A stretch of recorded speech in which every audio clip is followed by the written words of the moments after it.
Punching Up, a Nintendo podcast, is brought to you by you. If you want to learn how to support our show, go to patreon.com/laststandmedia.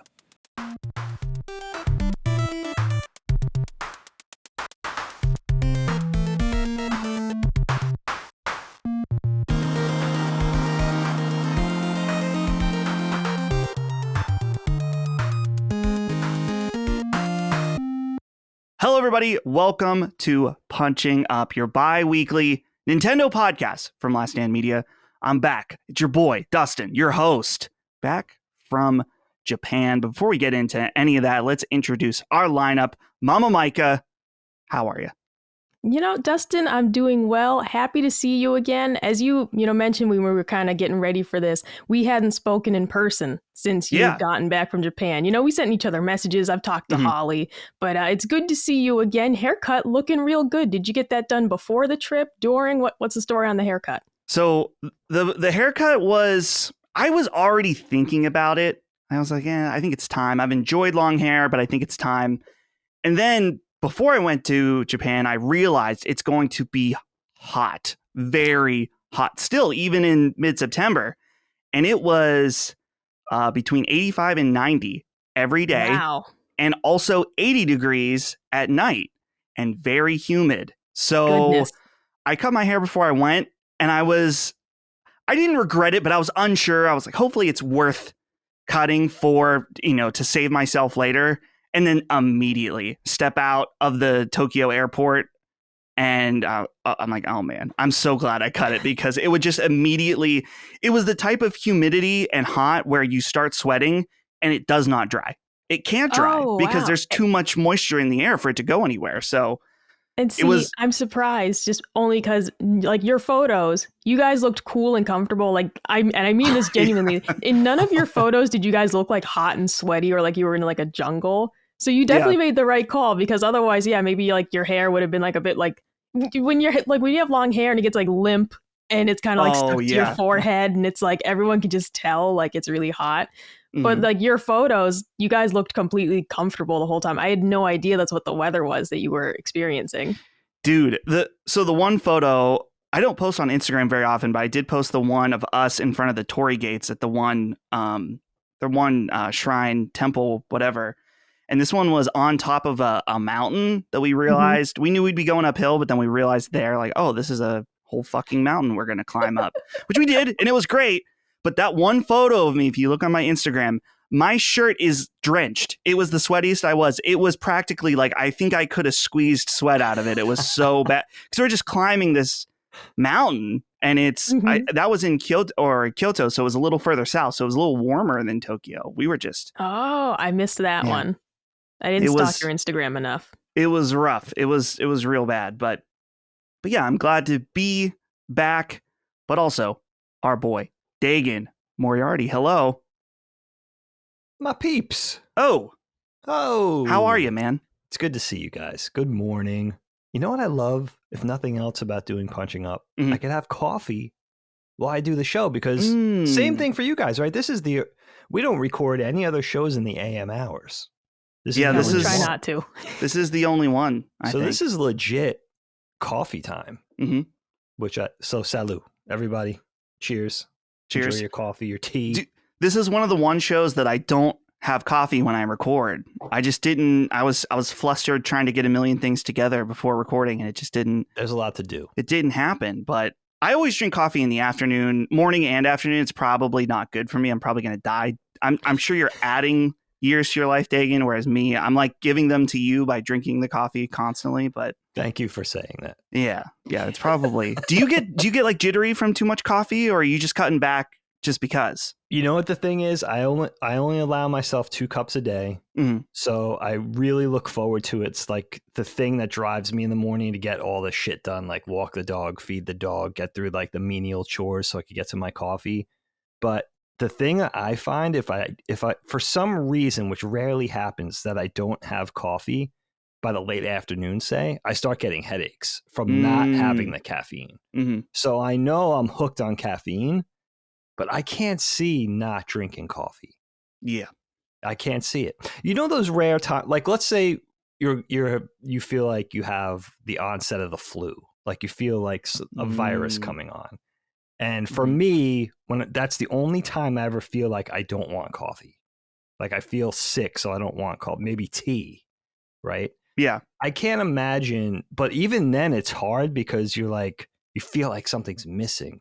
And I know it's the caffeine, but I'm in that mode where I have to ignore that. Like I know I'm addicted, but let's just say it is what it is, right? You know, there are certain, I don't know, obviously in a lot of cases, addiction is considered a bad thing. No one wants to be dependent on a chemical substance, especially you think of like hard drugs and stuff like that. But I just am perfectly fine being addicted to caffeine. As long as you gotta, obviously there are a bad level of a day. If you're drinking caffeine constantly, you're jittery, then that's not going to be good either. But you know, shot at caffeine. Some people say that's the reason the Enlightenment happened, because that was the switch from people drinking alcohol throughout the day. They started drinking coffee throughout the day, and then they started to have good ideas. So that's I never thought of that as a stimulant versus a something that causes depression. Right? Yeah. So it's a possibility. Like so we gotta have a vice. Everybody needs one vice. So just if you have one, just chalk it up to that thing and just try to keep it at that one thing. Maybe two. Yeah. Maybe two. And occasionally three only on the weekends. Last but not least, but I guess not really introducing, our boy Gene is not here this week. I have two write-ins to address this. First of all, let's go straight to these. Chef Boyard G writes in, says, "Hi everyone. I wanted to give a huge shout out to Gene for doing such an excellent job hosting the last episode of Punching Up. Gene, I'm impressed by your insight and capability to include everyone in discussion, no matter the topic. You're a natural. Maybe Dustin should take some more vacations so we can get Dagan and Micah in the hot seat next time. All kidding. I love you all, and I hope you have a wonderful day, Chef." Chef, you were bordering on the compliment to somebody that's kind of an insult to someone else. A little just kind of dancing around that. I'll allow it. But let's go ahead and read this other one too. Is this Johannes Holmberg Weich? Wow. Could your name be any more European? Goodness. Hey everyone. I just wanted to send a quick shout out to Gene regarding his recent tweet. Hope all's well. Or at least it gets better soon. Gene is a blessing to the Last Stand family, and the Last Stand family deserves to be happy and content in their personal lives. Thank you for your awesome work, Gene, and everyone else associated with this pod and Last Stand in general. So Agreed. Now, is that, I'm not saying it is Gene writing those two letters, but I'm not saying it's not Gene. Hey, you can have as many emails and as many Patreon accounts as your little heart desires. So this could be a whole op that we don't know about, but he's sneaky. Yeah. Gene is not with us today specifically, as you may have seen on Twitter. He is dealing with a few health related things that I'll let him talk about in his own time, but know that I did talk to him, and he is right now. The plan is that he won't be taking any extended time off of this show. Anything is subject to change when you're dealing with health issues like this. And I told him, like, whatever you need, we're here for you. We'll give you whatever you want. If you need time, if you don't want to take time, that's fine. And he just said, maybe not this week, but after that, I should be good. So we're letting Gene have this breather. And, he did put in all that extra effort last week being the host. I heard he did fantastic. I meant to listen to it just because I thought it would be interesting to listen to a show that I was the host of, but I'm not there, but I didn't get a chance to. So I heard it was great. I heard people were very positive. So you guys had a good time? Yeah. No, we had a good time. I got to say my highlight is talking about Tomb Raider, and Gene started talking about, some very sultry things in regards to Lara Croft. And I just remember thinking, this isn't where I thought it was going. But that's the magic of Gene. You don't know where a topic could go. You don't know what to expect.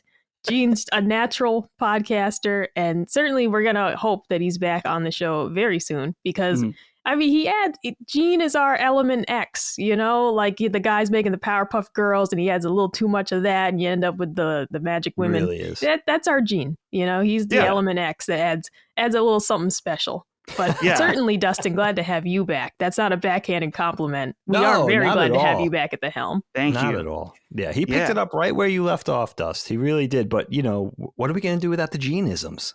Exactly. The inappropriate. You know what's funny about Gene? You're surprised when it comes out, but then you wonder why you were surprised. Exactly. It's like, why am I surprised? Right. Exactly. It always goes the same. It's always the same trajectory, but it's so authentic. Yeah. There's nothing not genuine about everything he's saying. I don't like, just get rid of the buffer and just say it. And that's what he does. And I don't know. I already miss him. So I hope it's a speedy return for the old Gino. Yeah, so we need to pick up the slack. Hopefully someone can share some kind of a sexual exploit or desire during the show, something like that. Kind of pick up his slack. We'll try to do it crazy justice, something. I don't know. We'll see. I don't know if I'm interesting enough of a person to even attempt to do that. But he's so interesting. That's the thing with Gene. He's just an out and out interesting dude. Yeah, exactly. We'll try. We'll try, but there's no substitute. You know what I mean? You need unless we got the guy from the Dos Equis commercials, the most interesting man in the world. I mean, they call him that. I think Gene is the most interesting man in the world, but if we could get the Dos Equis guy, that might be the only suitable replacement. Yeah, the Dos Equis guy is now the second most interesting man in the world. Let's be honest. I'll agree to that. At best. Yeah, absolutely. So this is Punching Up, as I mentioned. This comes from Last Stand Media. And if you like the show, then may I suggest checking out our Patreon at patreon.com/laststandmedia, where we post this show every other Tuesday early for our patrons at the $5 level. And then on Friday, everyone else gets it. So get in a little bit of that early access. The audio is ad-free. And so, just think about it. You get access to all the Sacred Symbols Plus, Defining Duke Ultimate, all of our other stuff, Constellation early, Knockback early.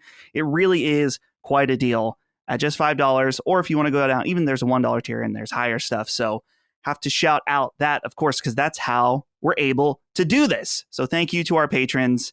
And like I said, just think about it. So with that said, let's get into some random stuff. I wanted to have a brief moment here to talk about the Nintendo Direct that happened 2 weeks ago. And the angle I wanted to put on this was I wrote in my notes app just some brief thoughts on a few games and different things that stuck out to me, since this was an interesting experience getting to watch this Nintendo Direct, because I was in Japan and it aired at, I want to say, 11 p.m. there. So it was a nice little, treat before going to bed, being able to watch that, which it's never that late here. It's always either in the morning or after, maybe afternoon even. But so that was nice to be able to watch that. And let me tell you guys something else too, behind the scenes. This isn't behind the scenes, but just ironic. I've left a few times, but never without my laptop. I always can work mobile, right? Never left since 2018. I leave one time. And then there's a Nintendo Direct and a State of Play on the same fucking day. How does this happen? Because this is what create those two elements, or just any kind of stream. That's the number one thing to inject chaos into the production pipeline. And we have both. We have two in one day. Yeah. Now, I know you guys ended up just kind of recording slightly later, and that was fine. But dude, the State of Play at the same time, it's just like, why? So let's talk about some of these games. Well, okay, I'll just go over my little list here. So first of all, the Mario vs. Donkey Kong, another remake. It seems like, is Nintendo leaning too heavily into remakes? And I know that this is kind of a more, I don't know if you can call any Nintendo title really obscure, but a lesser known title. And I thought it was weird that there was a remake of a puzzle game. Now, granted, most people probably playing this, it's been so long they don't remember the puzzles, but that seems like maybe it should have been a remix, something else, or a sequel. Mm-hmm. It just felt a little weird. I was curious how you guys felt about that. Go ahead, Mike. Oh, sure. Yeah. So for me, I had never heard of the game. That was one that was just completely off my radar. I never got to play it, didn't know it existed. So when it was first like shown, I'm like, oh, this is a neat little concept. And like my immediate reaction was this would be an awesome gift, like for my nephews type thing. Finding out that it was like a remake, it is an interesting point you bring up, Dustin, that yeah, it's a puzzle game. You can assume, I guess, that people haven't played it in so many years that maybe they would want to play it again. But I would agree that maybe a better choice would have been a sequel, but maybe they're planning that. Maybe they're going to do this first, get people back on board with the concept, and then maybe in a year or two, we will see an actual sequel to it if it does well. You know, maybe this is just one of those titles that they want to revive with minimal effort first. Like, you know, let's just kind of make it look pretty, do that first. And then if people like it, we'll build a whole new one from scratch. Like maybe that's the angle they're going with. Yeah, I think that would make sense. Dagan, I'll throw this to you, and we don't need to break down all these. I just thought this one was particularly strange in that, and we'll talk about the big remake in a minute, but Nintendo, there's been kind of a sentiment that like, oh, they're riding out the end of the Switch on remakes because there's this one, there's Super Mario RPG remake, and then Paper Mario, we'll talk about in a minute, but a lot of remakes here. Is this bothersome to you? Because I feel like in some sense, Nintendo fans just don't care. Like, it's just like, yeah, awesome. We like remakes just as much as we like new games. So how are you feeling about the remake culture on Switch? Yeah, I think you're right, Dust. I think there's a large sentiment amongst the Nintendo purists of like, it doesn't matter. If it's a Nintendo IP, just give it to me type of thing. For me, honestly, it doesn't bother me. The remakes don't bother me as long as they're giving us new stuff too. I don't want to see the remake culture replace the new stuff. And later on, we'll talk about, you know, Switch 2 or Super Switch and what we'd like to see. And I would love to see a new IP from Nintendo. You know, they have the creativity, they have the innovation. I would love to see that. So I don't want to see the remake thing replace new stuff, you know, like we see in pop culture and entertainment throughout. So as long as that's not a thing, but I like the Mario Donkey Kong thing because I knew of that series dating back, never played, but I love that it's like a real reverent send up graphically, musically, and gameplay wise to OG Donkey Kong, you know, the early Donkey Kong games. So it has all of that Donkey Kong Jr. You got Pauline in there. I like that because I'm an old dude and I love sort of, you know, that sort of reverent nod to classic Nintendo. But the remakes don't bother me. I know people see it as a cash grab and sort of a cash cow and everything like that. You could buy it, you could be in, you could be out. So you kind of have the choice, you know, speaking with your wallet. We talk about that a lot on the show. But as long as they're, like Michael makes a good point, a lot of it is kind of dredging up nostalgia and feels and everything like that because they're going to continue the series at some point with a new entry. So it's kind of seasoning people for that and getting them primed. But as long as it's, I don't mind it because honestly, if it's good and if Nintendo makes it, it's probably going to be good. Then we're just getting more content. But just make sure you're giving us the new stuff, and I'm perfectly satisfied with that. I think there's something to be said too that Nintendo is gearing up for Donkey Kong to somewhat share the spotlight. Maybe not permanently, but I think there's a Donkey Kong era is upon us. Specifically because, and I saw this when I was there, they are building the Donkey Kong expansion to Super Nintendo World. Oh. So I think that's a big element too. And obviously Donkey Kong in the movie was very popular. Seth Rogen. Yeah, do you think it's the Seth Rogen sort of new Super Mario movie thing, or do you think that's kind of trying to welcome in the older people as well? I'm not honestly not. Or maybe a mixture of both. Probably a mixture of both. And the rumor has been for a while is that the Mario team has been working on a Donkey Kong game. It's been around so long though that with Nintendo rumors, you know, we've had rumors about a new F-Zero game for years and years, and that's never happened. There was a Star Fox racing game at one point that never happened. So who knows? But I feel like there's a rumbling in the air of Donkey Kong, and this might just be part of the beginning. This is a total aside, but Dagan, I have to ask you about this. Yeah. Been interested in Game Boy stuff recently for reasons I'll get into later in the show. Did you know that the Game Boy version of Donkey Kong is a wholly unique game and not just a port of Donkey Kong for the Game Boy? No. I just learned this recently because I almost picked it up. But if you look at and PSA for the audience too, I'll put this in the chat.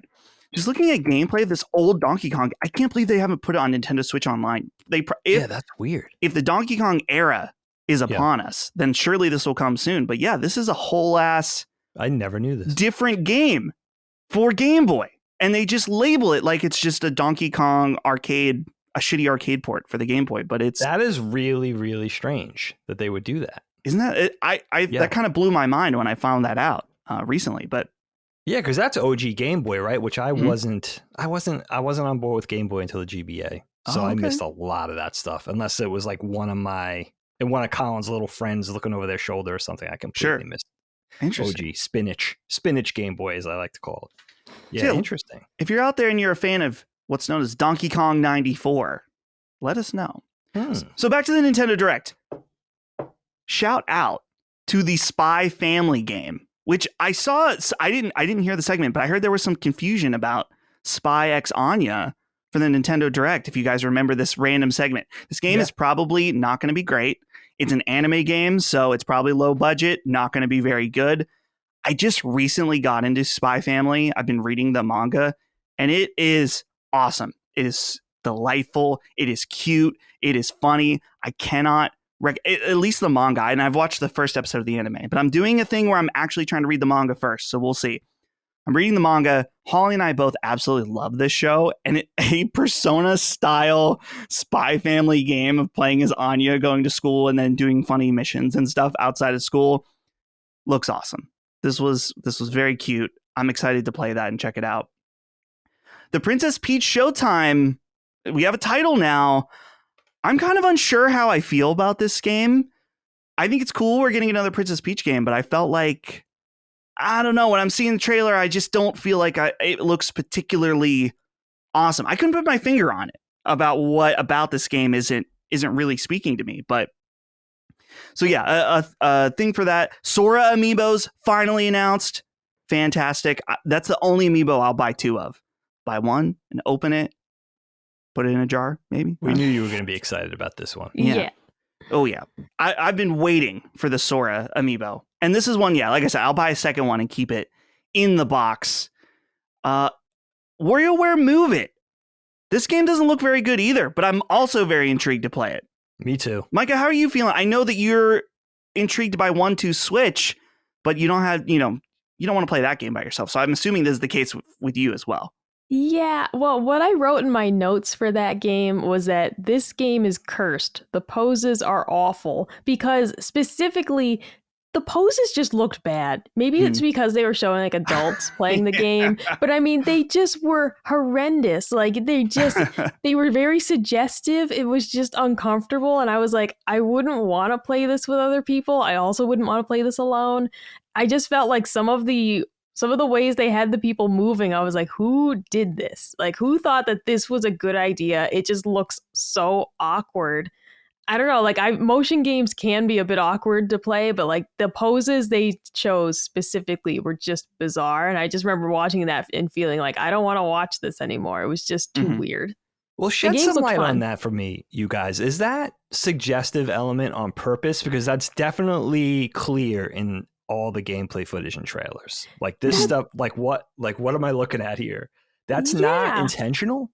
I mean, it's hard to say, right? Because it's a game for children, so it shouldn't be intentional. But then, and that's my question too: is the reason it's weird because they're showing like a grown man doing some of these things, and that's what makes it feel weird? Would it have been more silly if it was a kid and less weird? But it was. It's like it feels intentional in the way that like. Yeah, how can you look at that any other way? Some of the movements they were doing were just odd. Yeah, it's probably intentional to some degree, but I also think that we are more messed up. Like, just I know, like not messed up, but seeing things as more suggestive than they need to be. So maybe there's an element of that. Yeah, too. Maybe that's a good not. point. That's a really good point. I don't know. I like the low rent on purpose graphics. Like for me, that's like a barrier for entry. That's just, and you know what that started with? Probably like things like Parappa, right? Where it's charming, but it kind of looks like a kid drew it, right? Yeah. Right. And then they had, this is kind of like some of that, but also like the CG version of that. Like low poly, shitty graphics on purpose. Like it didn't, obviously low budget. Yeah. I love that look.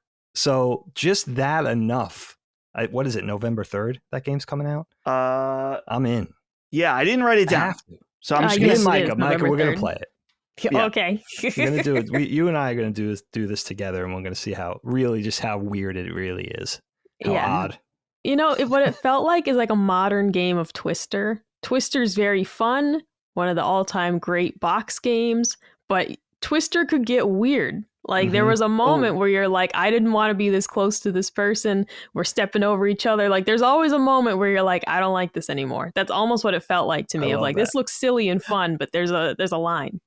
Twister definitely, especially if you're playing this as a teenager, there's sexual tension involved with it just gets weird, Twister. Man.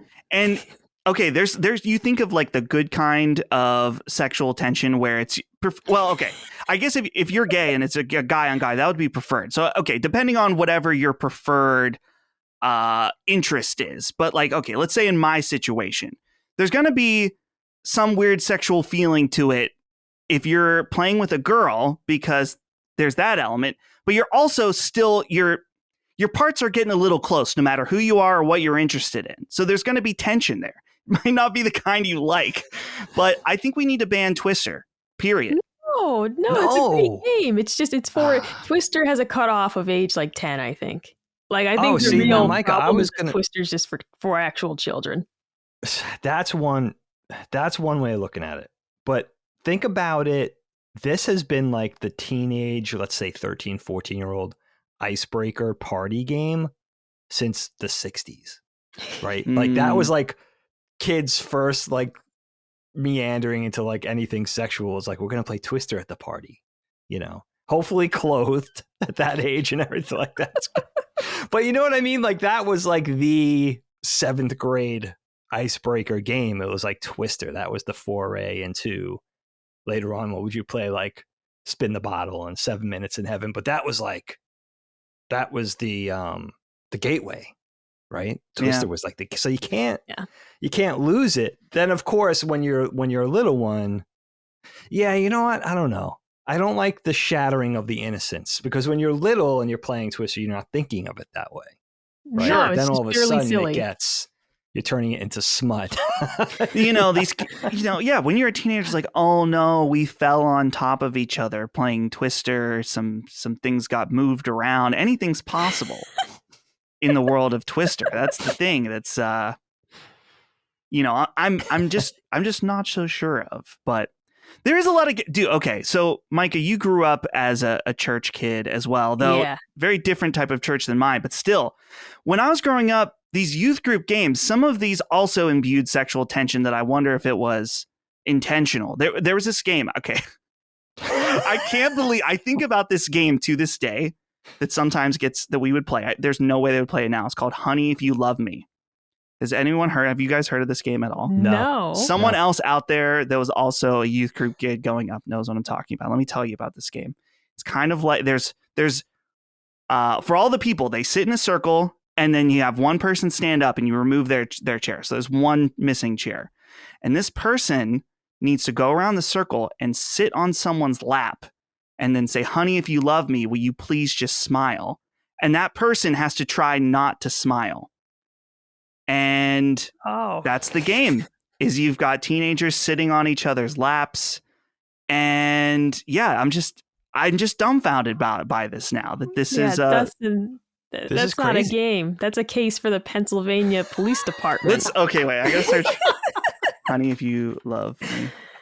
I mean, like that. You're taking like musical chairs and making it weird. I mean, wait. I've never heard of this. I found this on a website called Ultimate Camp Resource. Honey, if you love me. Though this involves, it says, asking questions and getting others to laugh. So I don't know. Maybe this was a Obviously, I have so many questions. There was never any adults involved in this. Okay. It was only with the kids, but I don't know. I don't know what's statute of limitations. There's a word for that though, too, isn't it? Like when you're watching somebody misbehave, that's a whole other thing. Maybe they enjoyed weird. that. Yeah, I'm concerned. Yeah. I have. I don't know. Maybe this is something to be. I mean, I don't feel I didn't feel concerned at the time. I just felt awkward. For you, I think the church may be getting a visit from Pittsburgh SWAT any second. They may be rappelling down the building at any. I have one question. Sure. Now, this is obviously a mixture of boys and girls. Obviously, it's a slightly different time, but you're still pretty young, so not that long ago. Mm-hmm. So were boys sitting on boys' laps and girls sitting on girls' laps, and it was a complete mixture, or did it? I mean, what was the dynamic there? Total mix. Total mix. Really? Okay. Yes. All right. Because sometimes you could skrt by and have a dude sit on a dude's lap, and it was funny or whatever. Like you could use a girl's voice or something, and be like, right. Oh, honey, you love me, like something like that. So, and that takes away from the would-be sexual mischief of it, I think, too. I don't know. I don't know about maybe that, it makes Dagan. it worse. Some of these guys grew up, became different people. So, like Mike is saying, it could not have been. This has gone into Gene territory without Gene faster than I could have ever imagined. I wasn't trying to do that. I'm just telling you about my reality of growing up. So I love it. I'm concerned, but I love it. I was like I'm like, how do I segment? I'm not trying to push us at us. But I got to move on somehow. And there's no clean break from this. So let's just do it. The last thing I put was, what the fuck? Paper Mario, the 1,000-Year Door is getting a remake. The only thing I have to say about this, and then we can get into some actual news, because I don't want to go over every little thing. You guys did it last week, but I knew people would ask about my opinion about a few of these things. And I posted a tweet about this, is that any old game that I play gets remastered or remade. Metal Gear Solid, played through most of those games. They're re-releasing them. Tomba, played through that in the last year. They're of all games. Can you believe it? One of the most obscure titles ever. And we're remastering it. Fantastic. That's great. There's another example too of something else that, Suikoden. I started playing those and they remastered those. I started Paper Mario. I put it down for a little bit because I wanted to play other RPG stuff. But I am mid Paper Mario, the 1,000-Year Door playthrough right now. I have my GameCube hooked up to my TV. Funny. And they announce a remake. So I don't know if this is a blessing or a curse, but it keeps happening to me. I gotta say, this remake looks awesome though. The quality, the way they did like the new lighting, it just I think the old game still to this day holds up. Playing it through on my TV, I have the Eon adapter, so it goes straight to HDMI and it looks fantastic. But I was really excited to see this. It'll be a nice little one of the swan song games to the Switch. Will be this Paper Mario remake. Have either one of you played this by curiosity, and are you interested? Like Micah, have you checked this out? Yeah, I'm very interested in this. It's a game that I've seen, some gameplay of online, but never played it myself. So when this was included in the Direct, I was really excited because, just as you mentioned, Dustin, it's not impossible to play these games, certainly. You've gone ahead and done that yourself. But for me, it does feel like quite the hurdle to overcome of like, I don't really want to go through all the headache to try and get this game and, do all that. So I'm thrilled that it is coming to Switch because, like, for me, it's just the most easy, accessible way to play. I'll say, Dustin, if the secret to getting a game remastered is for you to play it, I need you to go play 7th Dragon 3 on 3DS and have that put on Switch because that's like my all-time favorite JRPG, and I'd love it to be on Switch. But right now it's locked away on the 3DS. I have never heard of this, but I'm looking at it now. This is a Sega. This is a Sega joint. That's my favorite 3DS game of all time. They only released that one in North America. The other 7th Dragon games didn't come to North America. That's the only one they ever gave us. I always hoped we'd get more, but they never have. So I need you to play that, and then they'll immediately put it on Switch. Is it Sega, developed by Sega? I'm trying to... I just brought up the box and it said Sega on it, but let me see if there's... I don't know it either. It's funny, I searched 7th Dragon 3 and a Wikipedia page does not come up.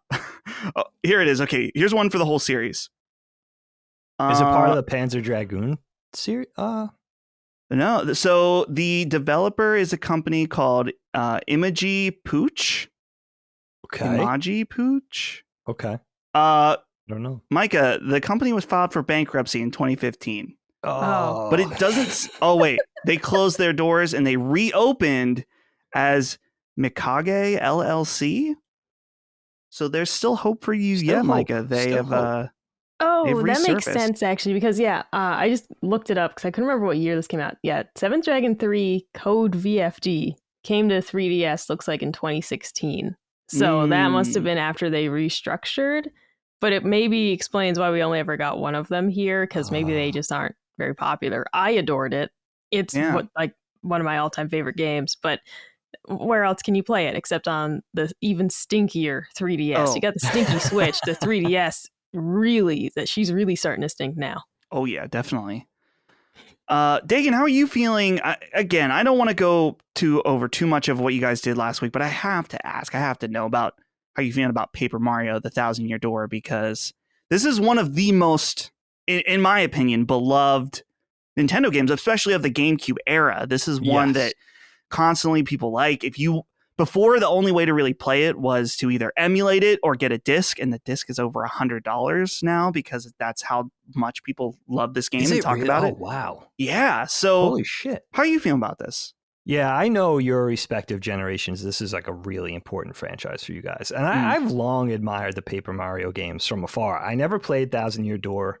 We were saying the last episode with Gene and Micah, my biggest recollection of this game coming out initially was that I had the idea for this because it was in the CG 3D era where everything was in the offing 3D. And I would say, like, wouldn't it be cool if Nintendo just doubled down on 2D and made everything paper, paper airplanes, dog-eared, loose leaf, whatever. And then they came out with it. And I was like, Jesus Christ, I'm never going to have an idea that they didn't already think of, just like the height of Nintendo creativity. But I think it's such a charming premise for a game that maybe this reimagining or graphic remake enhancement or whatever enhanced version will be my entry into playing it. Will you play it again, Dust, even though you're just playing it now? So that's going to be tough. Buying this copy did indeed cost me $100. So I feel like this debt to play that version, but this game feels like a game I'll be too fresh off it. And the remake looks really good. I can't decide. Yeah. I can't decide what to do. So I don't know. Leave a comment. Let me know what you think I should do. Should I finish playing the original? Because then I guess the idea is that then you would have the comparison for them both. Yes. Yeah. But then it'll be so recent that I feel like I won't get as much enjoyment. It's like, I just did this, so I get it. Yeah. It's tough. So we'll have to see on that. But yeah, Nintendo Direct, of course, happening while I was gone, but I'm glad we could go over a few of the items there. We have a bit of a light news week, but here's the thing, guys. We are Nintendo fans, and so we're taking any crumbs that we can get about Nintendo Switch, the sequel, Super Switch, Nintendo Switch 2, whatever you want to call it. And I thought that even though this isn't much of a news item, it's an interesting conversation point and something interesting overall. So this comes from Tom Henderson over on Twitter, who is a well-known and reliable leaker of all video game information. And here's his tweet that I want to read to you guys. And then I have a topic of discussion as well. And he said, really excited for the Nintendo Switch 2 and its tech. We'll see, quote, launching on Xbox X and S, PlayStation 5, Nintendo Switch 2, and PC a heck of a lot in the next 12 to 18 months. So, like I said, this isn't a ton to go off of, but it did make me interested in thinking about the power aspect of the new Switch and some confirmation that we will see the bump and switch that will keep it in line with current gen PlayStation 5 Series X hardware. And that's pretty exciting. I didn't include this in a write-up, but I also saw a rumor going around that the next Far Cry game will also potentially be a launch title for the next Switch. So I'm wondering, Nintendo has always had this balance of power and price performance here. And so this whole time I've been feel like I'm trying to reserve myself on what the power of this next Switch and keeping my expectation as low as possible. But then I hear things about, I assume, but maybe not for sure, that this next Far Cry game will be next gen only.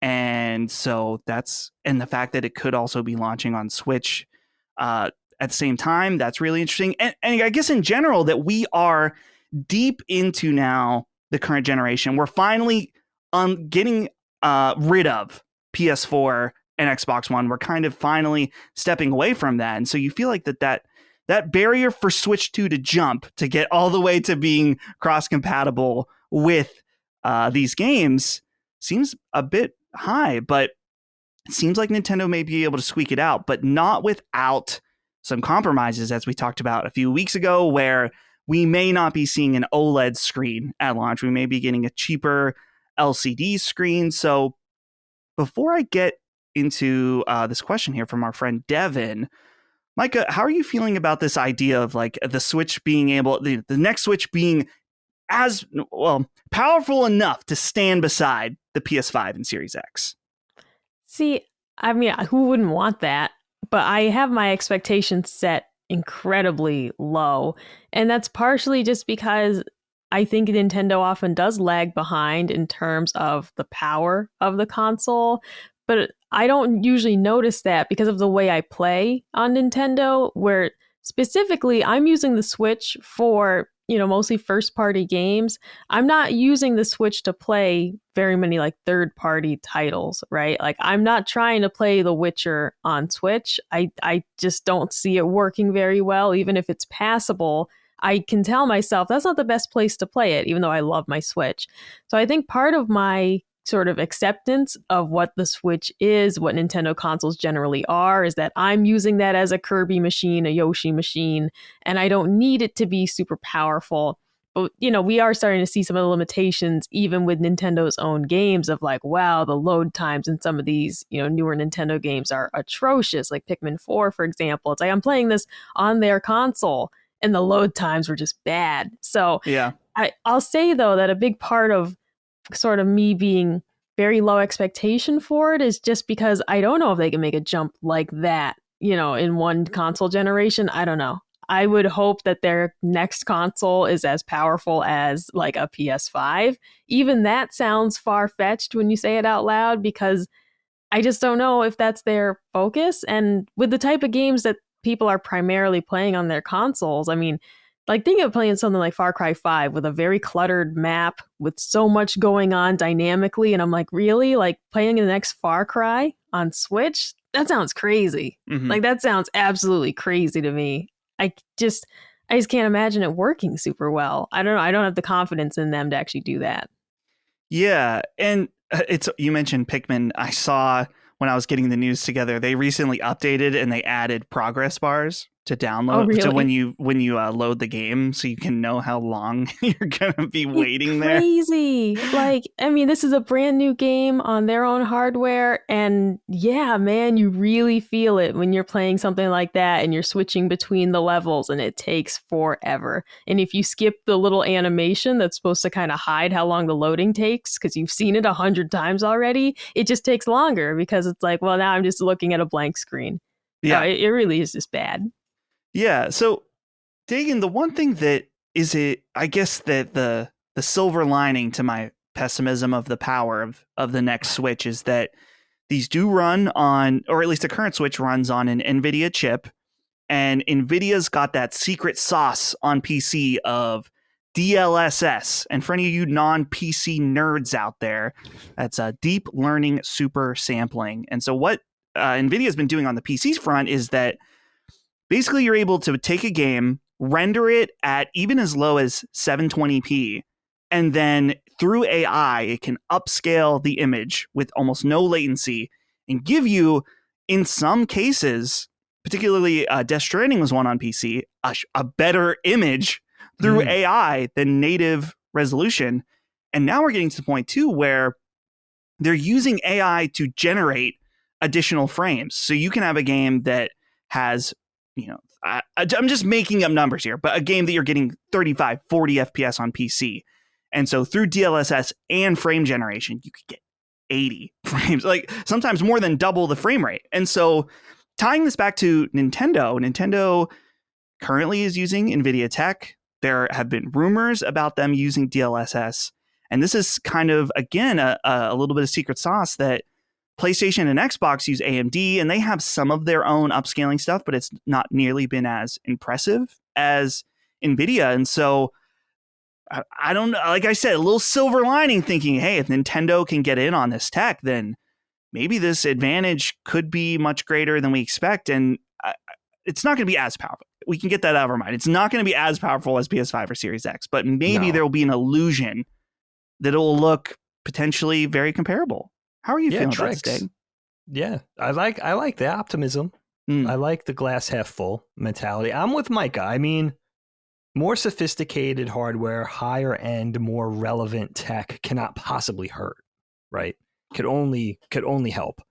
And I wouldn't even mind personally. I know this is sort of a divisive aspect of the conversation, but I wouldn't even mind an increased price point, like a $400 or $500 console for, let's say, 4K capability or something, something more relevant gen.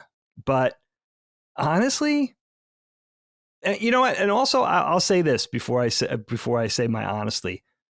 If it's going to be another 7 years with the next generation console, it might behoove them to make something a little more capable and a little more long lasting, as far as, especially at the rate that tech is evolving at this point. I think it's too much to ask for something even as powerful as a PlayStation 5. Maybe you make it comparable to the PS4. Mm-hmm. But honestly, at the end of the day, with Nintendo specifically, I'm not really looking for that. I think, what we often say on the show is they have to do it with software. They have to do it with games that we want to play. And I think they will continue to do that. There's the basic gist of it is that there's other hardware if you want those things. Now, where that gets tricky, and we'll probably talk about this in a little bit, is if you only have one thing, then for those people, you have to decide, do I want a PS5? Do I want to just play on Steam? Do I want the Nintendo console? So if there's a choice to be made, for the people that are beholden to just the one option, that's a tricky thing. But I think, for Nintendo, I'm not really looking for the latest tech. And I think they will do it with some sort of smoke and mirrors. I think they will probably pull that out. But for me, yeah, I just want to play the Nintendo games. That's the opinion of a 49-year-old gamer that plays. At least, I'm heavily acquainted with PlayStation, with Sony, and Nintendo. Yeah, but yeah, I don't really think it's necessary to go all out technologically. I feel bad for the people that want everything on Nintendo, but I just think it's asking too much, and I think we know enough of Nintendo that we're not going to get that. You know what I mean? Like, I think it's setting yourself up for disappointment. Mm-hmm. I wish Gene was here because he's kind of our representative of, he plays more modern, advanced games on his Switch. He talks about playing Nier. We've talked about how he was interested in Batman and stuff like that. So I'm curious how he would feel about the idea of, Micah, you brought up, you wouldn't want to play a game like Far Cry on Nintendo Switch. And I think that there's a lot of people like that, particularly with the Switch being, for a lot of hardcore gamers, and I think just people that play games in general, the Switch is a secondary device that goes alongside their main console. And so when Far Cry comes out, if you have a PS5 or an Xbox or PC, would you choose a inferior Switch version that may be better on Switch 2, but not as good, but portable, instead of something big and beefy on your PS5 or whatever? Yeah, I guess that's kind of been the case in some cases already with Switch, but maybe that divide, I imagine that divide will at least be a little smaller, that it will make, for people that do that, the choice will be a little bit tougher, because it won't be quite as bad as. Actually, let's get into one of these write-ins here because I think it's relevant to the conversation. This is from user Ottaps. I don't know. It's all capital letters. Say, hey, Puck, punching up crew. Oh, that works. Okay. Puck, yeah, let's go with that. Is it best that some games simply don't make their way to Switch? The recent release of Mortal Kombat 1 on Switch has been widely criticized for its look and performance. This is in stark contrast to the reception on other platforms. While I understand the potential upside of games making their way to Switch, such as a massive install base, potential sales, no one comes out of this looking good. The Switch's lack of power is exposed, and NetherRealm's otherwise stellar game now has Switch stank all over it. Although I am often surprised at some of the magic being performed with Switch ports, these scenarios do come up, particularly when they release day and date. What's say you? Wow, that's a weird way to put that one. Okay. So I think that he has a point to some degree, that I think there are some instances of games where maybe you need a little more time for that to cook, particularly at Mortal Kombat. I don't know if you guys saw some of the gameplay. Oh, it's horrendous. I think that there was more of an argument for me for the last Mortal Kombat game because it came out, and don't get me wrong, this was stinky as can be, but the performance was overall relatively pretty good. And I saw that as an option for the most hardcore Mortal Kombat players that would potentially buy the game twice and say, when I'm mostly playing at home on my 4K TV on a nice console, but on the go, I have this other option that, it's gross looking, but that's not the point. It runs well, and it's the game, right? So I think there is a case for that. But, and again, this is one that I wish we had Gene, because I think of games like Doom Eternal.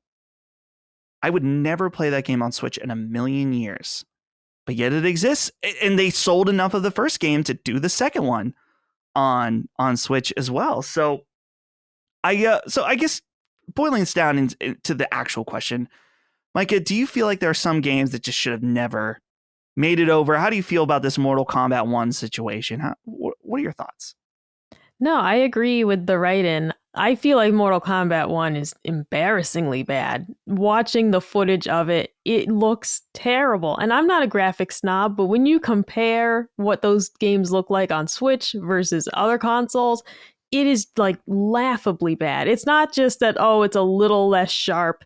It's not, it just doesn't look. For example, Octopath Traveler 2. I didn't realize how much better it would look on PlayStation until I watched Colin play it.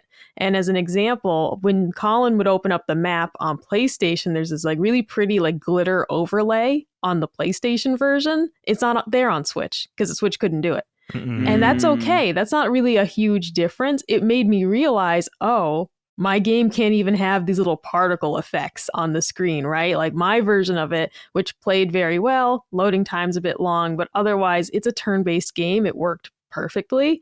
But realizing even differences like that in a turn-based game. So imagine something that's so fast-paced, like Mortal Kombat, and just seeing that difference between those and saying like, this is not good.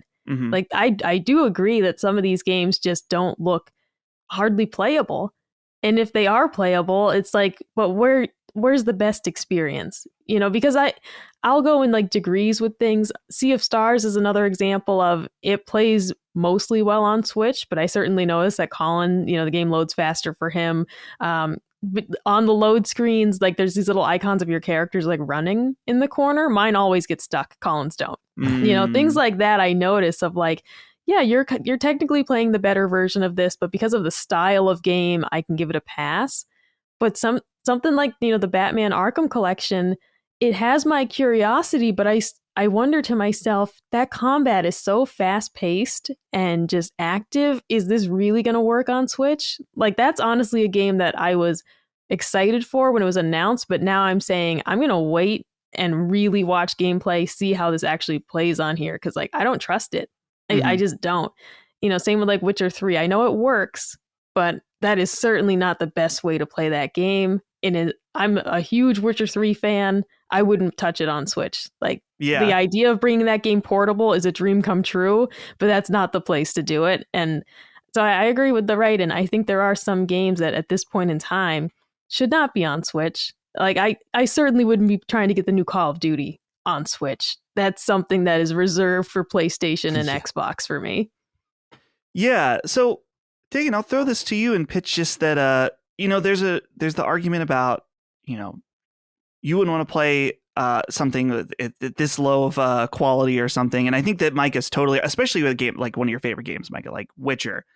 I think that there probably is an argument too, even though Micah and I are on the same train of thought where we wouldn't want to play games at a lower optimal way when we have better ways to play them. But I think in the case, I will speak for Gene in this one, is that he talked about playing Nier Automata, where he had already played it on PlayStation 4, played it at a really good experience. And so I think that in a lot of these cases, people are willing to say, okay, well, I understand this isn't the best way to play this game, but it's portable. But I think to a degree, too, there are situations where it has to still be up to a certain standard. Yeah. Right. So where are you at with and have you seen this Mortal Kombat footage, Dagan? Yes.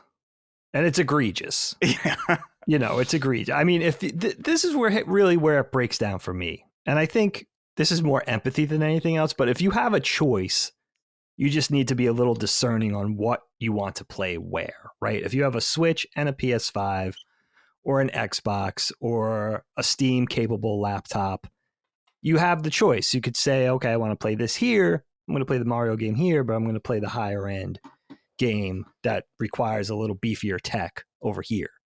But, there's people that only have one thing, or let's say you're in a household of 6 people with only 2 or 3 screens, right? Then it makes sense to just have everything on the Switch because you could play when you want to play. You don't have to wait for a TV to open up.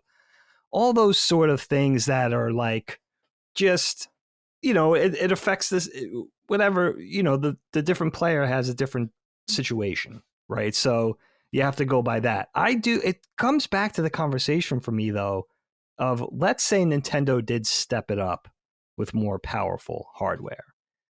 Could they take a large enough slice of the already existing sort of PC, Steam, Xbox, or PlayStation communities and these games, these games that require higher end tech? I wonder if it would even be worth it for them to make the $650 console, because are people going to come to it for that anyway? And maybe they know that, maybe that's kind of a big part of the conversation. Like, we'll offer it as much as we can and we'll get a smaller slice than maybe Xbox or PlayStation would. And probably we'll get a fraction of those fans that need to sort of express their enthusiasm by buying it anywhere and everywhere. There's probably a lot of those people too. Like, I have to get I need to play Metal Gear everywhere, right? That type of thing. Right. So it might be worth it just for that, to say, okay, you'll be able to play some sort of iteration of this game, even with a slower frame rate, let's say, or a slimmed down graphical interface or whatever, or no particles, we'll have a whole effects animation layer taken out, but just don't look over there because then you won't know what you're missing. You know what I mean? Micah should never watch Colin playing anything on PS5 if she's also playing it on Switch, that type of thing. Just kind of an agreement to just like, not even just kind of avert your eyes. Yeah. I'm glad you brought up Steam, because you made me think of something that made me have a little bit of a revelation. And that is Steam posts on Twitter and other various social media their top played Steam Deck games every month. And I was thinking about that, how I think one of the top games was Baldur's Gate 3 on Steam Deck. It does not run very well on Steam Deck. It's not, especially if you're getting into Act 3, to my understanding, early on, it didn't even work on Act 3. Oh, wow.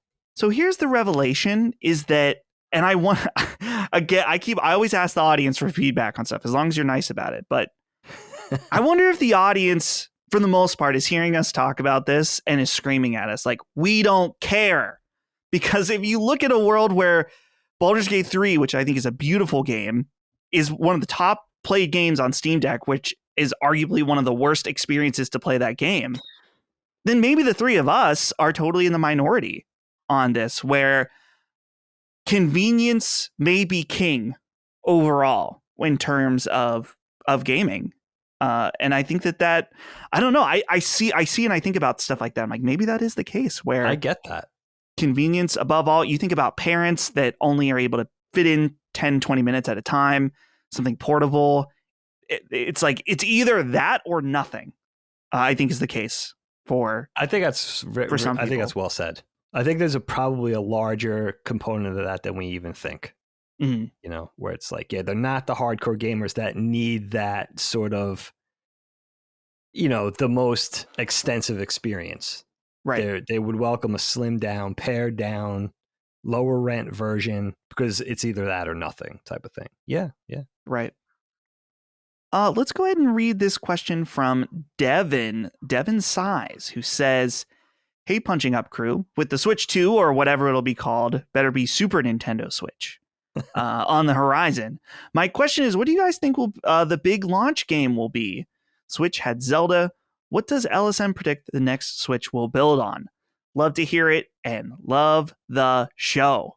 I'm going to be quick here. I think it's Donkey Kong. I think Donkey Kong, that's going to be the big push. They're going to have the Donkey Kong game. They're going to have the Donkey Kong park, part of the park, ready to go. I feel some synergy here with the big donkey, Mr. Kong himself. So, Micah, do you have any thoughts? We've talked so much about hardware for the next Switch, but how are you feeling about launch software? Yeah, you've actually got my mind going the same direction, because when we look at what's coming out, like, for example, we have Super Mario Bros. Wonder coming out very soon. Super Mario RPG, Paper Mario Thousand Year Door next year. Yeah. I don't see them launching the Switch with a Mario Odyssey style, Mario game. I don't see them launching with something like that when we're having all this Mario right now. I mean, maybe you certainly have a subset of fans for which there is never too much. But I don't think it would hit the same way to launch with a Mario game when you just had several, even including, yes, some of those are remakes, but still just the idea of like, we're getting all these Mario games right here. I don't know if that's what you would launch with. Obviously, we just had a Zelda. So I'm with you in thinking this could really be a great opportunity for a new Donkey Kong game. Go with something like that. We're getting the Princess Peach game, as well. So this could be kind of like when Nintendo did like the year of Luigi. It's like, this could be, the year of highlighting other characters. It's like, we've got Princess Peach. We could certainly highlight Donkey Kong. I think that's a great idea. As soon as you mentioned that in regards to that puzzle game that they're remaking, and that did get my mind thinking of, we have the Mario movie. Kids really liked Donkey Kong. I was always afraid of him when I was a kid, but I guess this new generation isn't quite so soft. But so I think that is an opportunity for them to revive that, and let's see what they do with it, because I think you're onto something. Yeah. So Dagan, a refresher of the Nintendo Switch launch lineup. And I'm going to keep this specifically Nintendo. Day one, Nintendo had 3 games. They had 1-2 Switch, Breath of the Wild, and Snipper Clips were their 3 published launch games. Snipper Clips. Oh, I love Snipper Clips. Oh, yeah. It made me so anxious. It just made me, I was so tense. I hated it. I hated every second of playing that game. It's like, I can play something like Overcooked, but Snipper Clips gave me like a panic attack. I remember the cold sweats for sure. Mm-hmm. Yeah. No, you're right about that. Yeah. And so that was it. Other than, I guess, say launch window, I can see our Mario Kart 8 was April 28th, which I believe was about a month later after. Because Switch launched on March 3rd. So about a month later, they did Mario Kart, and then we got ARMS somewhere in there too. Right. Yeah. Nintendo, honestly, and thinking about the Wii U launch in particular, can be pretty light on their own content for launches. So keep that with that in mind. What would you like to see, or what do you expect? What would you like to see, and what do you expect? Yeah, I mean, the light launch load is definitely a good point. But give them credit for not knee-jerk releasing things that aren't ready, right? Like everybody else does. Mm-hmm. I think Micah, sadly for me, makes some really good points about Mario, but maybe we could kind of flip the coin and look at it as a reverse thing. Like maybe all this Mario content is just an appetizer for the mainline Mario game that's going to be released on Super Switch. It better be Super Switch, by the way. Yeah. And, you know, so what I would love to see from a quote unquote mainline Mario game is, Micah mentions Odyssey, maybe something that was a huge departure from mainline Mario, like Galaxy was when we got that. You know what I mean? Like maybe something brand new, something huge in scope, very exciting. I would just love to see them launch a console with Mario again. I think it would be really exciting. I think Micah makes a really good point. I think it's probably not going to happen, but in my fantasy world, that would be amazing. And listen, do a 2-for-1, you know, do a double punch with Metroid Prime 4 at the same time. This way you have one in the clip, one in the chamber type of thing, and really make it like a strong launch, because Metroid, I mean, we've been waiting for this game forever. And then kind of couple that with a Mario game, that would be like amazing. And just also like the promise of a new Zelda game at the same time, even if that was going to be 2 years from launch. I mean, come on. Who wouldn't buy one at that point, right? That would be that. So that would be my dream scenario, but I don't think it's likely to happen. But that's what I would love to see in a perfect world.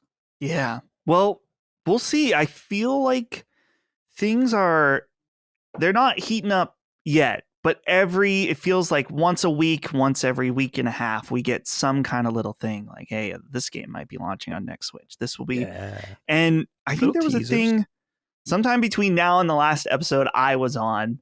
I read something Nintendo is pushing for sooner rather than later in 2024. They don't want to wait until Christmas. They want to get it out earlier, but of course that's all going to depend on software and when things are ready, manufacturing, stuff like that. So yeah, obviously as a Nintendo podcast, this is something we are going to be keeping a close eye on and talking about as we get closer. So I guess we'll cap that there and bring that back up, like I said, in the future. So the rest of the news, I wrote these down. I have like a section for quickies and I have 2 other news items.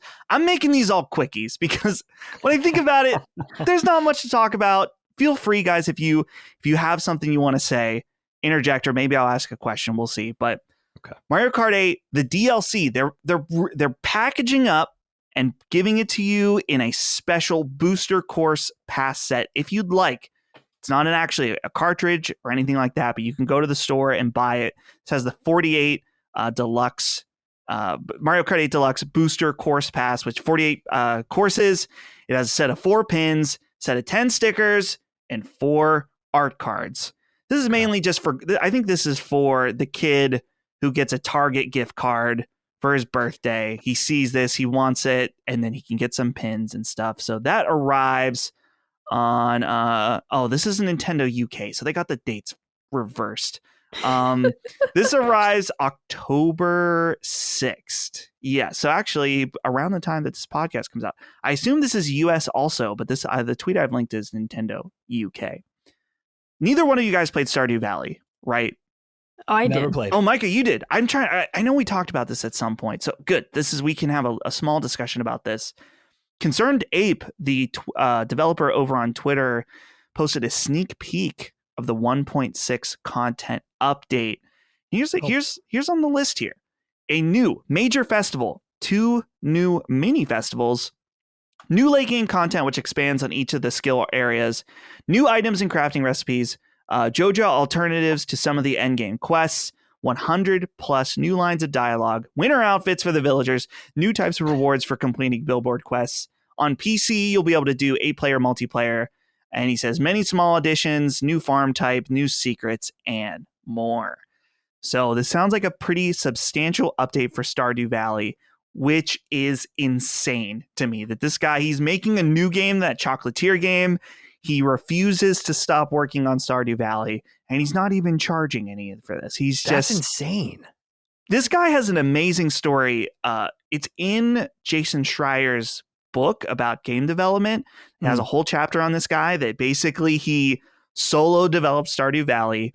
His girlfriend supported him, and he didn't make an income for years drove around in the shitty car, and then made Stardew Valley overnight, became a millionaire. Like a success, huge success.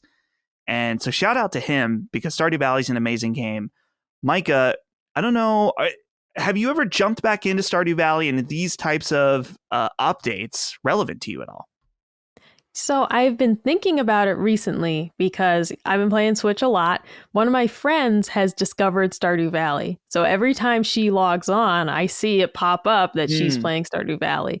And I have, I think, been waiting for a reason to jump back in, because it's been a couple years since I've played it, and I got, all the way through in terms of like the objectives.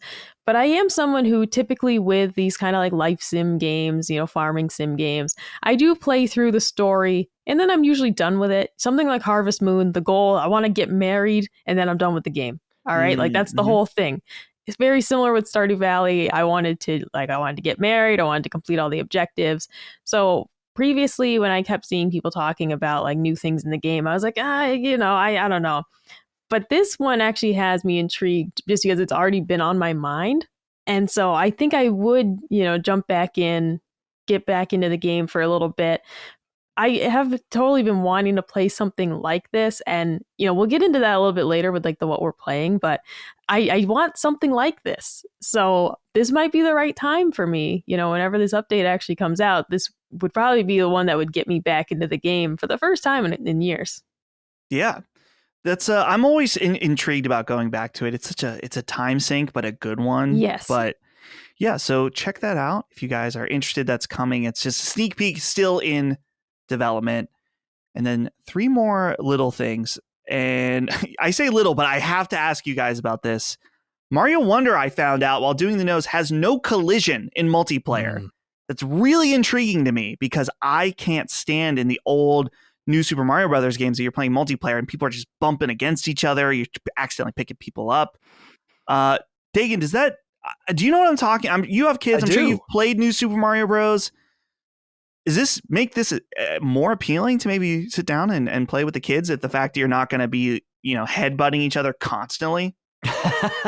Yeah, I think that's a great point. I think that's just a lower barrier for entry across skill levels, right? Like, we'll make this appealing to everybody and make it sort of an easy. Well, everything we know about the game sounds like they're really trying to lower the difficulty level at least enough to sort of be welcoming to all generations of players. So it doesn't surprise me. It's an interesting choice. I don't want to see a game that's necessarily easy, but I think that there'll probably, the challenge level there will probably exist for more experienced players if they want it, but at least make it inviting for, grandmas and grandpas. Right. Yeah, that makes sense. So I had to put that in here. I don't know if that was already known, but I was happy to hear it when I saw that. Kirby and the Amazing Mirror is now available on Nintendo Switch Online for the Game Boy Advance. If you're interested, I know that is a pretty beloved Kirby game, so check that out. This last one, I had to write this in because I have a very specific memory with this game, and it's obscure and really weird that this is happening. Obscure horror game for the DS, Dementium the Ward, is coming to Nintendo Switch. This is a game that I checked out. I don't know if a friend had it or something like that. On Nintendo DS, I was so intrigued. It's a first-person horror game on the DS, a console filled with kids' games. Just this M-rated, brutal game, and it's coming to Nintendo Switch now. Game Explain had the exclusive reveal trailer, which I thought was kind of interesting. It doesn't look like they've upgraded the graphics too much. It actually kind of has almost a style to it, the way they've done it, but this was just too weird. I thought this game was tucked somewhere in the back of my brain. And then I saw this. I thought, what the heck? They're bringing back this Dementium game. So let me know if anyone else has heard of this. This game, I saw I think it was pretty low print run, so it's worth like $80 now for the DS. wow. So yeah, this was a crazy one to just suddenly re-emerge. Yeah, if you haven't heard of that game, you Google it, because the cover is just so startling for, like you mentioned, a DS game. Like, imagine you're at GameStop with your kid and you're seeing Yoshi and all these things, and then here's this like horrifying cover just right in the mix with all the other games. And it's like, that's not what I expected to be on DS. But I'm interested in this. It's not something I ever played before, but I like the random horror game on Switch. I played the Fatal Frame, Maiden of the Black Water on Switch. It's a fun little place to play horror games. It just, some of them don't look great in the first place, so that works just fine for me. But it adds, some of the jank adds a little more suspense in the way that like when a game doesn't work, there's like a creep factor to that just in itself. So this is actually something I'm interested in. Cool. Oh, I'm glad I put it in there. It's like I said, it's very obscure niche game, though. Maybe, I don't know, maybe people remember it. This video came out on the trailer came out on the 28th, and they've got 16,000 views over on Game Explained. So I wonder how that will do over on Switch. Dagan, I'll throw this over to you now for a little Dagan segment. Kind of freshen us up here in this pod. All right, you guys. I have a little something I've been working on. A little segment I call Nintendo Truth or Dare. Ooh. Now, we're just workshopping. Okay. It's in beta. Let's just consider this the beta version. Sure. Because really right now, it's just Nintendo Truth. We have to work out how to incorporate the Dare aspect. But let's just start it. And maybe by the time Gene gets back, I'll have a working version, a sort of alpha version. But right now we're in beta. But basically, this is the gist of it.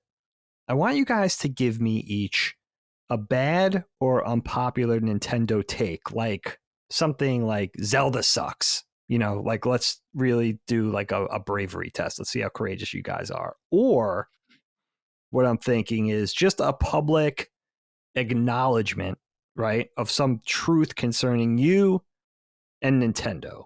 Something like I never actually owned a Nintendo console prior to Switch.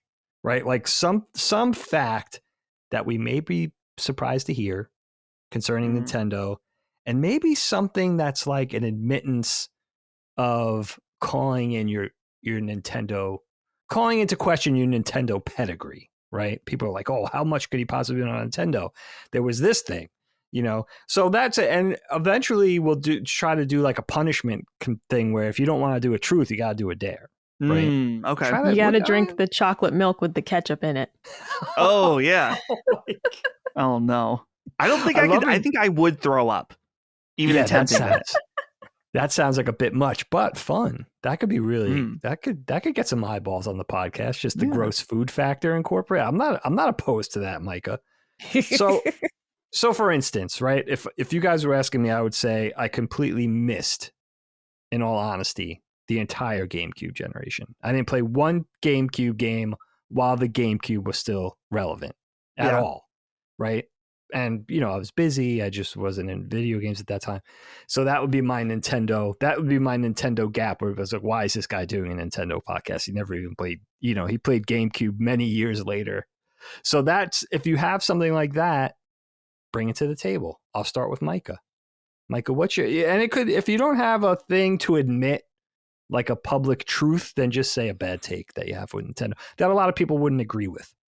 No, so we've talked about it before on the podcast that I'm not really into the Zelda games. And I've said before, it's because I don't really enjoy the puzzles. I just feel like the gameplay's too halting in those ways because it's like I'm having fun fighting enemies and then I gotta do puzzles. And it's just not for me. But I really am starting to just come around to the fact that it's less so that because I blamed it on myself saying like, I'm just not smart enough for these games. But even watching other people play them, I'm just realizing I just don't like them. I think I'm ready to just admit, instead of being more of an apologist and saying that, oh, I'm not good enough to play the Zelda games. I'm not, I think I'm just ready to admit that I just don't like them because I'm watching the Game Grumps playthrough of Tears of the Kingdom. And the entire time I was hoping that maybe it would make me say like, oh, this looks fun. And it doesn't. Like it just, I'm enjoying their commentary. I'm watching it because I enjoy listening to them. But the reality is that's like, if anything, it's made me just realize more and more, like, I don't want to do any of this. I'm watching them build the little car and I'm like, I don't want to do that. I'm watching them do the shrines. I don't want to do that. The only part that looked interesting to me is like the combat and then the weapons break. And I'm like, I don't want to do that. So like, I think I'm ready to just admit that like, there's nothing wrong with me, and there's nothing wrong with these games either. But I just don't like them. I think I'm ready to just finally say it that I don't like Zelda games versus making sort of these excuses as to why I don't play them. And maybe if some of that was just being afraid of the internet and the pitchforks coming for my house. But I think I'm ready to say that I just don't like them, and that should be fine. That really should be okay. That should be enough. I love the honesty. I do. I just love it. Dagan, what about you? I've got a truth that may be a dare. But I'm willing to say it. I don't know if I'm willing to defend it. It's just how I feel about a certain series or even a sub-series. I don't like Donkey Kong Country. I never have. Okay. I can't get into it. I can't get into the gameplay. I think that the whole family is cool. Like Cranky Kong, he's sitting on his rocking chair. I think he's awesome. Yeah. Diddy Kong, he's awesome too. I like that his hat says Nintendo on it. I think they look visually very cool, particularly Super Nintendo. They have that sort of CG look for sprites that I think is awesome. I can't get into any of those games. I've always found them to be, maybe I'm filtered by them. Maybe they're kind of too hard for me in some degree, I think. And I even tried to get into the new ones like Tropical Freeze, which some people say is like one of the best Switch games ever. Can't get into that either. Can't get into it. No, it's crazy difficult for me. I thought so too. I was like, it's one of those, again, this might be copium, so that's fine. But I play a lot of hard games. I've beaten many hard games. Sometimes I play a hard game and think I'm not having enough fun to get good at this game. And some people will say, well, you just suck. That's fine. Go ahead. Go ahead. That's fine. I'm ready. Bring it on. But yeah, I can't get into Donkey Kong Country. I never could. That's why I hope this new Donkey Kong game, I want it to be more like Donkey Kong 64, even though I only played that game a little bit, just not a Donkey Kong Country game, please. I respect it. I respect both takes. I remember Donkey Kong Country came out, the first one, right when I was leaving for college. And I remember how beautiful it looked. And I remember just not being particularly interested in playing it and feeling bad about it. And then my kind of legacy with that entire franchise just kind of spawned from that point. It was always this like indifference for some reason. Sure. And to the fact of feeling judgy about it, it's like, how can you judge? You never even played it. You know what I mean? But yeah, I respect the takes, my friend. You're putting yourself out there by wearing your heart on your sleeve.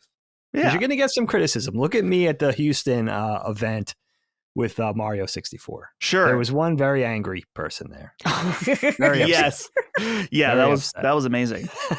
I will say, okay, I want to be clear about a slight difference is that I don't like Metroid Prime, and I will defend not liking it, and I think that other people should not like it because of my reasons. Okay. That's bold. Donkey Kong Country, I don't like it. I won't defend it. I see the merit in it. I see its goodness. It's just the goodness doesn't relate to me. I want to make that clear. It's a very big difference. Metroid Prime fans, you're wrong. Donkey Kong fans, we're not the same. It's a very big difference. Want to be clear about that. So I wonder if Metroid Prime 4 will make a believer of you, Dust.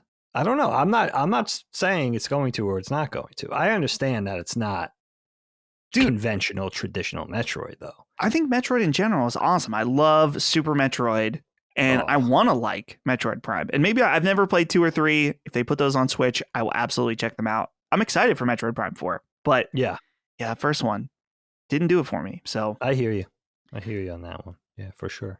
Nice job, you guys. Nice job. We'll workshop this one. We'll try to make it, sort of a crime and punishment type. Yeah.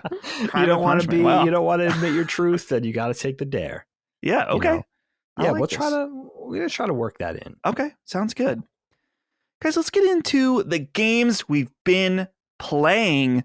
Micah, let's throw it to you first because you have been playing Sea of Stars and you have finished it. This is also a game I've been checking out, but how are you feeling now that you're done with it? Yeah. So I'm going to say completely spoiler free, of course, for this. So what I'm going to say is I finished the main story of the game. How I'm feeling about this, though, is that I am done with it for now, at least. I have not 100% done everything that's possible to do, but I'm ready to walk away from this game. It was very fun. The combat was incredible, really engaging. I loved the story. But it's one of those things that feels like the Octopath games where it's like, I did the main story quest and I know that there's so much more to do. There's so much more to explore, but I'm just ready to be done with it. I want to stop playing the game before I get sick of it. That's kind of always how I feel with things of like, I don't want to get to a point where I'm sick of playing this. And I hit about 30 hours when I finished the game and I'm just ready to walk away from it. I enjoyed the experience a lot. This might be a game I go back to during like our Christmas break and try and clean up some of the, the side stuff. But the reality for me is like, I'm just ready to be done with it. I didn't want this game to start feeling like it was dragging, but it just a little towards the end it did.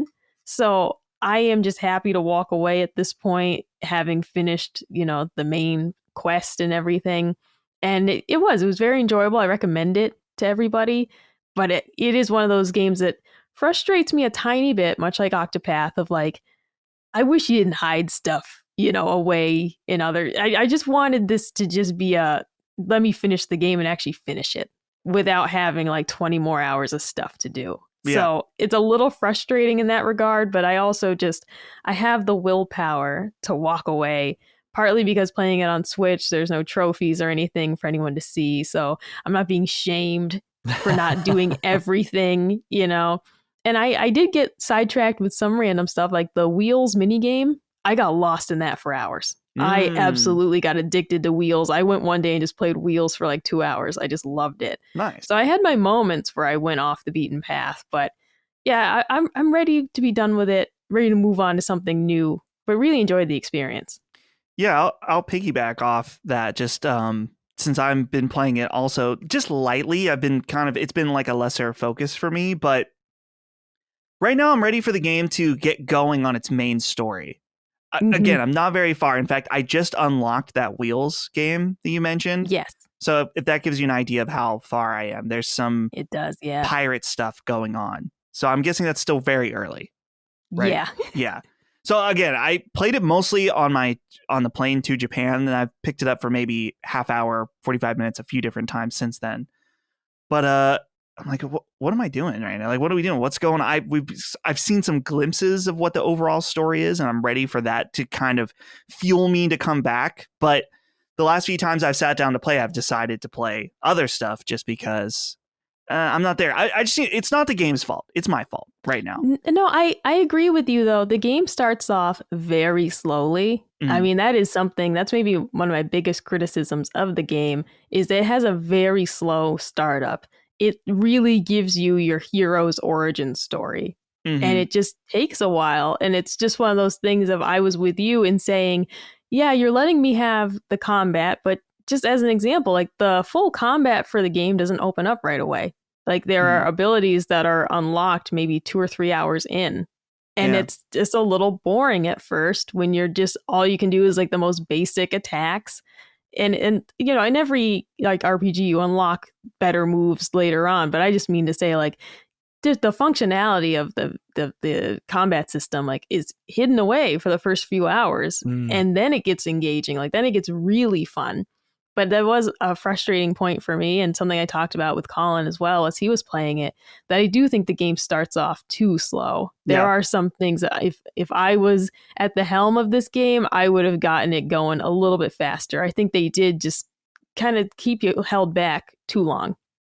Sure. Yeah. I think that in my experience so far, which is probably 3 hours in or so, yeah, the beginning is definitely a little slow, but it is still, I think, been pretty awesome. And it seems like you agree with me as well. So I know we're going to be doing some kind of spoiler cast, something for that. I won't be ready to do it. So that'll be a you and Colin thing, most likely. Maybe Maddie. I don't know. I don't know if he's played it either, but so we'll be doing something on Sea of Stars. Micah, this other game, I've heard of this. In fact, I need to Google it, but is this Mineko? Am I saying that right? Mineko's Night Market?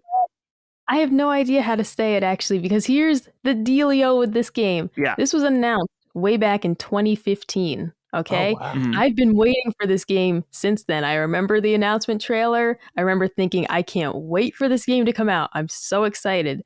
I I don't know how to actually say it. But yeah, we would say like Neko for cat. So maybe it is Mineko's Night Market. Yeah, I was trying to read it like it was a Japanese word, but it's definitely not a Japanese game. Oh no, it is. It's based on like Japanese lore, though. Oh. That's the thing. It's all I don't know if it's like a Japanese studio to say, but like it's all based on like Japanese folklore. So it is like the spirit of that. But so game was announced 2015. I think it was supposed to come out in like 2019, and then it got delayed, I think, to 2020. And then, of course, got delayed several more times. Now it's 2023, and we finally have this game. Wow. This game came out long enough ago that it was years ago. I won a little contest on Twitter. It was just like retweet to win like a Mineko's Night Market pencil case and like some stickers. And I won that. And I was thinking, oh, great, the game's going to be out soon. And that was like several years ago. So the game's finally out. It's unfortunately not doing very well. I have to remind myself the IGN review was not good. Like they might have given it like a 4 or something. It was just not good. But I've been waiting so long for it. I just had to try it for myself. Okay, they gave it a 5. And I just had to try it for myself, though. A lot of the issues that people are talking about, though, I'm hoping will get fixed because it's things I'm experiencing as well, mostly just performance issues. It's, a little side-scrolly, farming sim type game. It's very laggy. Just walking around, like you pause for a second and then she'll take several steps forward. Like the loading times are terrible. And just things like, your dad walks into the room, he kind of appears at the doorway and then suddenly he's halfway in the room. And it's like, I think you were supposed to walk in, it's just stuttering a lot. So I'm hoping that some of that stuff gets fixed. It's really cute. The story is adorable. Just like, the short time I've played it so far. I'm going to see how much I can play it without getting frustrated.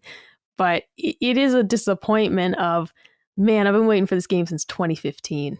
And it's finally here. I am glad, though, that I didn't buy the physical release. They did like a limited physical option.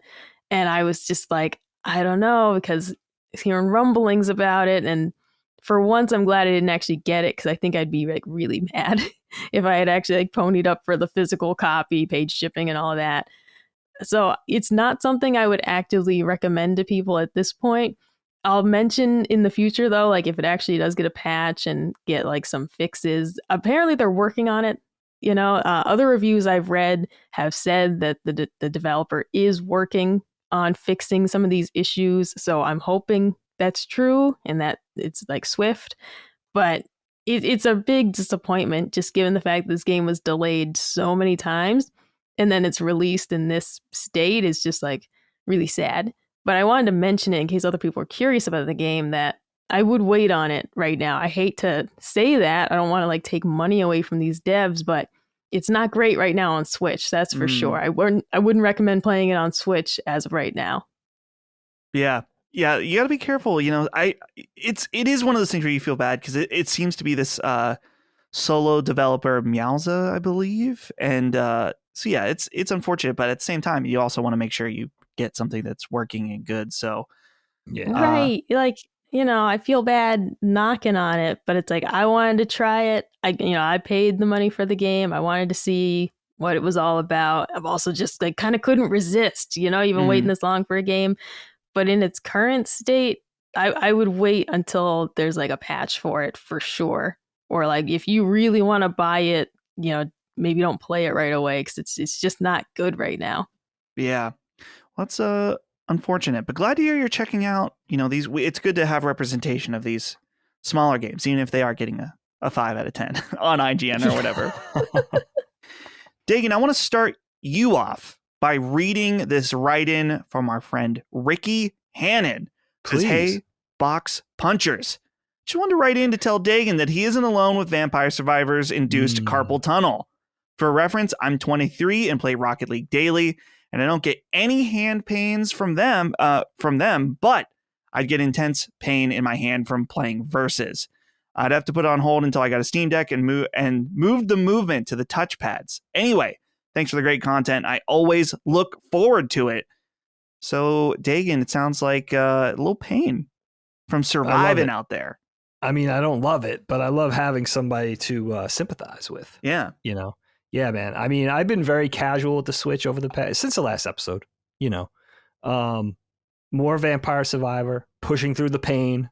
I just want to get to the 20-minute surviving achievement. And I can't because it hurts. And I'm going to switch over to sort of the touchscreen mobile mode and try that. But I like the way the game plays. I don't really want to change it, but I think for the sake of my left wrist, thank God it's not my right wrist, that I have to try something new. But yeah, Vampire Survivor, I can't quit it, you know? I can't quit it, man.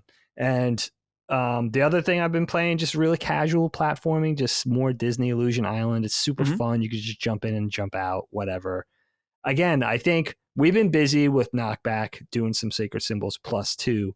The next couple of weeks, 2 to 3 weeks, I would say, will be largely reserved for Sacred Symbols Plus. I won't spoil those. But then we do have a lot of Switch happening, especially for myself in October and November. I will tell you guys this with Sea of Stars. I played the demo, loved it. The game already looked great. And I actually bought it, but never popped it open. But I'm getting a rare thing for myself. I'm getting serious FOMO with this game, which doesn't typically happen to me, especially with games, especially in my ripe old age. What am I getting FOMO about? But I have to play Sea of Stars. So I'm going to start it right after this big Sacred Symbols Plus push. And it'll dovetail around the same, maybe early October before we get Wonder. Sonic Superstars comes out October 17th. I'm very excited about that. And there's some other stuff for Switch coming out in October that I really want to play. Wargroove 2 looks really good. Long Gone Days looks really good. So a little tactical RPG and a little sort of another thing that's sort of this isometric. That Long Gone Days thing just looks super good. I love the pixel art. There's something about the art direction. I really want to play that. And then, of course, I think I'm going to check out WarioWare. And we have Super Mario RPG later in November. So we're going to have a lot to do, you know, a lot to get off the plate because early 2024, we're getting Contra. And, of course, in March, we're getting Princess Peach, which I got to say, Dustin, I'm very excited about it. Mm-hmm. I'm psyched for Princess Peach. So there's a lot to do with Switch. I just have to get through the next 2 or 3 weeks of doing a bunch of stuff for Sacred, and that'll be exciting. But yeah, the Sea of Stars, man, I have to play it. I have to find a way to at least like chip away an hour a night. And just, again, it looks beautiful. I love the nod to 16-bit RPGs. That's my wheelhouse. But yeah, I can't. It's one of those things I just cannot not play it. Mm-hmm. And then the other thing on my wish list is, you know, my plan, which I think I told you guys like a month ago. I want to return to Tears of the Kingdom once the commotion dies down. There's just something appealing in that to me, to like, all right, wait for the din to die down. Like, wait for everybody to be over it. They're done. They spent their time. Now I want to go in hype free and just kind of enjoy it without hearing it every 2 seconds. Mm-hmm. But I can't find the time to do it. You know, I'm so intimidated by knowing how long it's going to take, especially the way I play games. So that's another thing I have to sort of incorporate and plot and sort of work into my strategy somehow. Yeah. My gaming approach. But yeah, so there's going to be a lot to do and a lot to talk about, which is kind of who knew going into the next console generation, or that at least being in the offing, that there'd be so much to talk about in the coming weeks. Yeah. But there's going to be a lot. I think that what we should do is just have Colin, in Mike and I's case, we'll hire people to do all of our work, except for so we can just game and appear on shows. Love it. And Dagan, we'll give you an insane amount to cover, so you just quit animating and you can just game and podcast as well. We're gonna run the company broke, but we're gonna do it while gaming. So I don't see a problem. It's worth it. Yeah, it's worth it.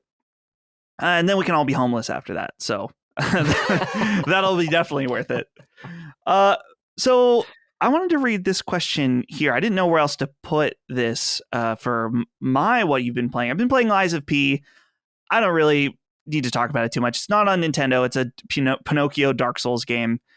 As silly as that sounds, it's all right. It's not quite hitting all the right things for me.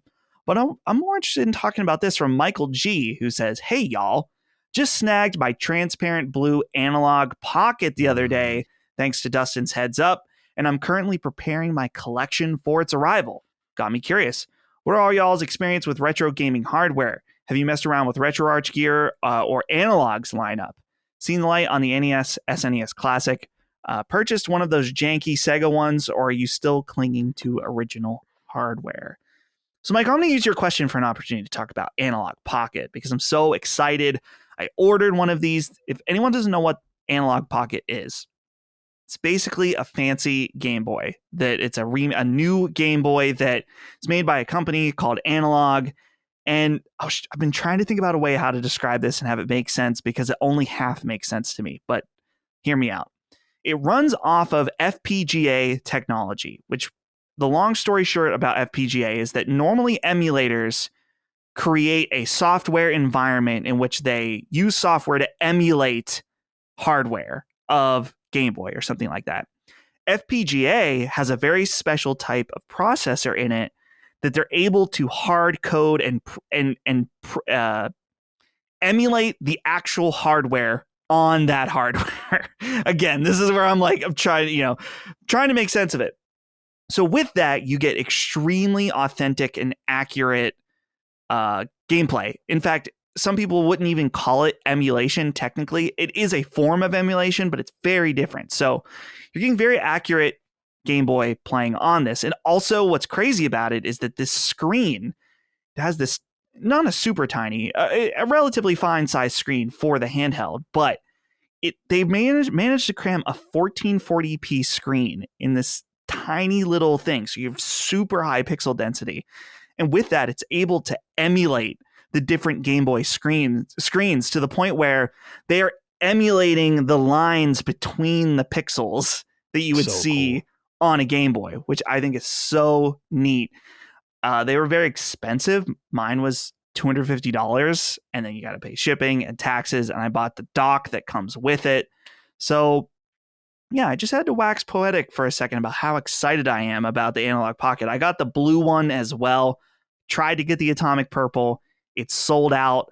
While I was in line on the store, the virtual line to buy it, it sold out, but I quickly snagged the blue instead. But I wanted to ask you about this, Dagan, briefly. I know you're into retro stuff. Have you seen the stuff from Analogue? Has it tempted you at all? Man, everything they do, like shout out to the wizards at Analogue. They just do beautiful work. They are pricey, but Absolutely. You're getting a lot of bang for your buck. I mean, for really traditionally, I'm a retro console hardware purist, especially from the 8-bit and 16-bit generation, both domestic and import. That's really my wheelhouse. TurboGrafx 16, PC Engine, Genesis, Mega Drive, NES, Famicom, SNES, Super Fammy. Like that's my thing. I have all the originals, but I do have the clone consoles too. I have, I always said I wouldn't go in for them and I would just stay pure. But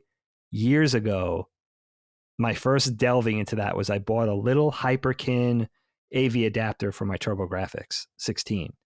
And then once I broke the seal, I was like, fuck it. And then I just bought a Hyperkin Retron 5. I have a Retron 2 HD. I have an Analogue NT Mini. That was very expensive. And you have the NT Mini. And I think we got that. Colin and I bought that because we thought we were going to be doing more retro Let's Plays for Knockback. Yeah. And we wanted to record them in high quality because I think it's still in the box. We never even used it. And I think I did buy that secondhand actually. And I think if I'm not mistaken, it only plays NES and Famicom. And, yes. Like things like the Retron 5 play a myriad of retro stuff. So that was like my most expensive, console outside of the traditional originals. But yeah, man, I think Analogue does awesome work, and I'm really impressed by the variety of colors for this new console, man. I was like, whoa, it's a rainbow. Some people are, I think justifiably, and I actually kind of agree with this, that Analogue, as you said, they make amazing products. They are high quality. You are paying a premium to get a premium device. Of course, there are better value devices out there. But it sucks when it's like, hey, we've got these color versions and we're releasing them at this time and they sell it in 5 minutes and then they're gone. Yeah, that's tough. That's it. So if someone's hearing about this for the first time now, there's no way for you to buy any Analogue Pocket right now unless you go and buy a scalped one on eBay. It sucks. Hand. Dude, Dagan, you have that mini, the NT Mini. I think that is probably appreciated in value to a high degree. I don't know what you paid for it, but a loose one outside of the box, the V1, I'm seeing one on eBay. It sold for $715. I'm not surprised. I think they were $500 brand new. Right. Yeah. Back then, right? And I think we bought it secondhand. I think it was very gently used. Maybe we paid $300 for it at that point. Dude, yeah. Which was a bargain. And again, like never even, not that it's still in the shrink wrap, it was used, but we never used it. Mm-hmm. So for all I know, it doesn't even work because I think that was an eBay purchase. Oh, but yeah. Again, I thought when I first started collecting for retro games, 8 and 16-bit, let's say it was 10 years ago now, it was a little longer than that. I got these Hyperkins and these analogs because I thought it would be backup for the original consoles if like my Famicom broke or something like that. That's never happened to any of my retro consoles, the actual the real things. But I think I saw it that way of like, I want to be able to play it. So I'm going to have these as backups, these Hyperkins and everything. But yeah, it's funny that I never really had to use them. Yeah.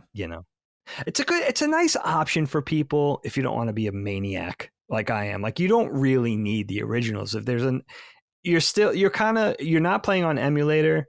It's true you're not playing on the original hardware, but you're still getting that tactile experience of putting a cartridge in the slot, playing with a controller that's not, on your PC, so it's a nice hybrid of the experiences. You're still getting somewhat of a traditional experience with the clone consoles. So why not? In the case of the Pocket, it's one of those things where you see for a Super Nintendo, you can plug it in, you can have a great experience on a CRT, or you can get some adapters to have it run nicely on, a newer TV. Game Boy hardware, though, it's not quite as easy going back and playing on those screens. So I like this idea of like, hey, we're going to try to make this as authentic as possible, while also getting rid of the things the bad stuff, like the smeary looking screen with no backlight, stuff like that. I think that's that's cool. I am curious. You can run NES and SNES on the Analogue Pocket now. So that's fantastic. I'm also like you, Dag, where obviously I love having a CRT and running games off native hardware. I spent a lot of money to be able to do that.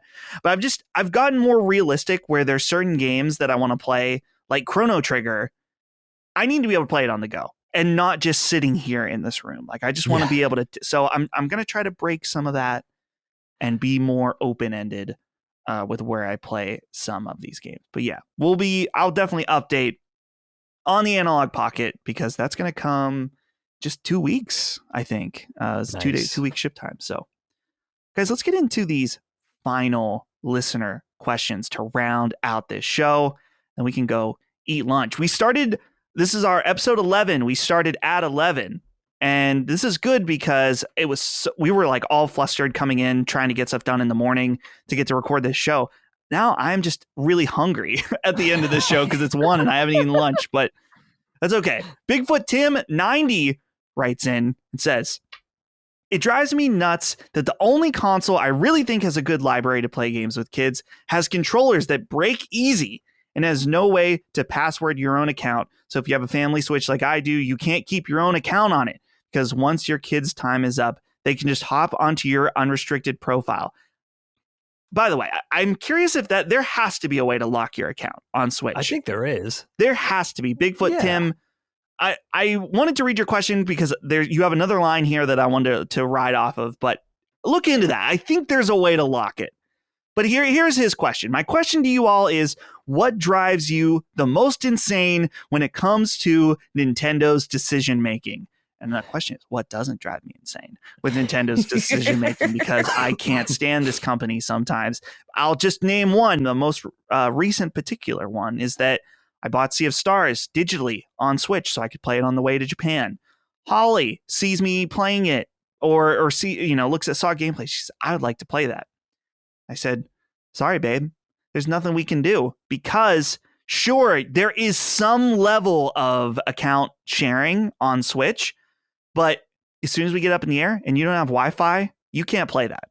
There's no way. There's no way for us to both play. I don't think. Maybe there's some fuckery where you can start it and not turn it off, but I don't know. I just know that Nintendo's form of family account sharing is so restrictive and annoying, and I can't stand it because that's why a lot of times Holly and I it's great when we have cartridges because we can just switch between our consoles and not have to worry about, is it going to have to be online? Does it have to do some kind of authentication check? I just can't stand it. So that's my current annoyance with Nintendo.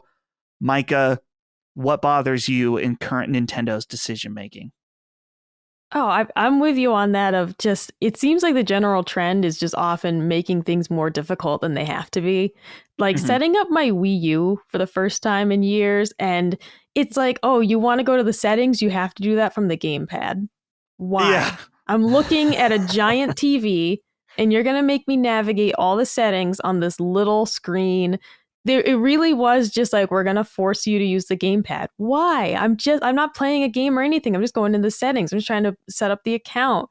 It's things like that. And like you said, with like the sharing, wasn't it Animal Crossing that like you can only have one island like per one island Switch? Per Switch. It doesn't matter if you have multiple accounts. You have to have multiple Switches to have your own island. Isn't that crazy? That's a fucking money decision if I've ever heard of it. Yeah, seriously. Like, that's just bonkers. Yeah, being able to share games, it's like, yeah, that's nuts. That's honestly just nuts to me of like, what are you talking about? Like, if I have my own account, I can't start up my own game on here. That's nuts.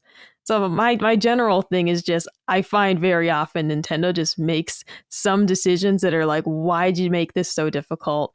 To the point that you're right, it probably is like, look, just buy your own Switch and buy them their own copy of the game, and then like they can just go play it themselves. It's like, all right, but it seems a little ridiculous for some of these titles that like there really is no workaround. Dude, and just think about parents. We're just a week or two into the lockdowns of COVID-19. They go I'm going to get my kids Animal Crossing. They buy one copy, they get home and they realize, well, maybe the kids don't care about sharing the island. Kids can maybe share the island and get away with it because they just don't, whatever, they're playing a game.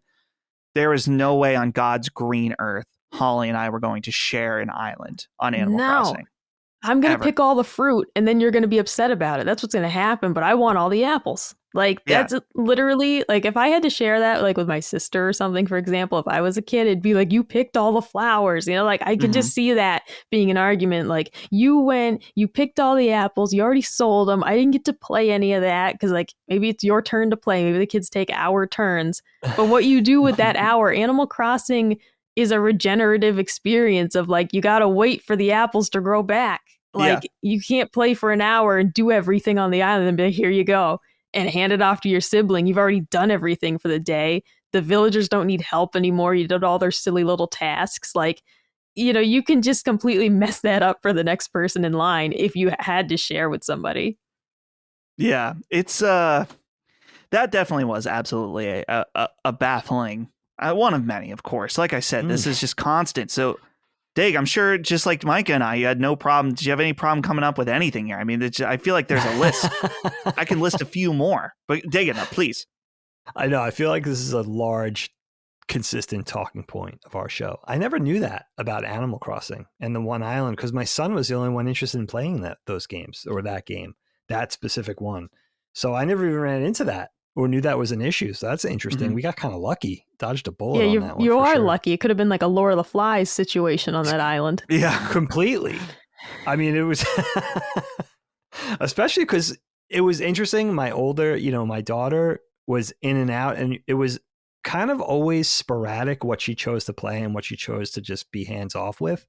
So we could have got really unlucky with that, but I don't think she ever really played Animal Crossing. So he was on his own, which worked out fortunately. But Yeah, man. I mean, I know we talk about this a lot with the transparent cash grabs and stuff, but I'll say the one thing for me, because I still feel the pain of this so many years later, is just their history of seemingly intentional scarcity. I know we've talked about that before, but it took me, now think about this.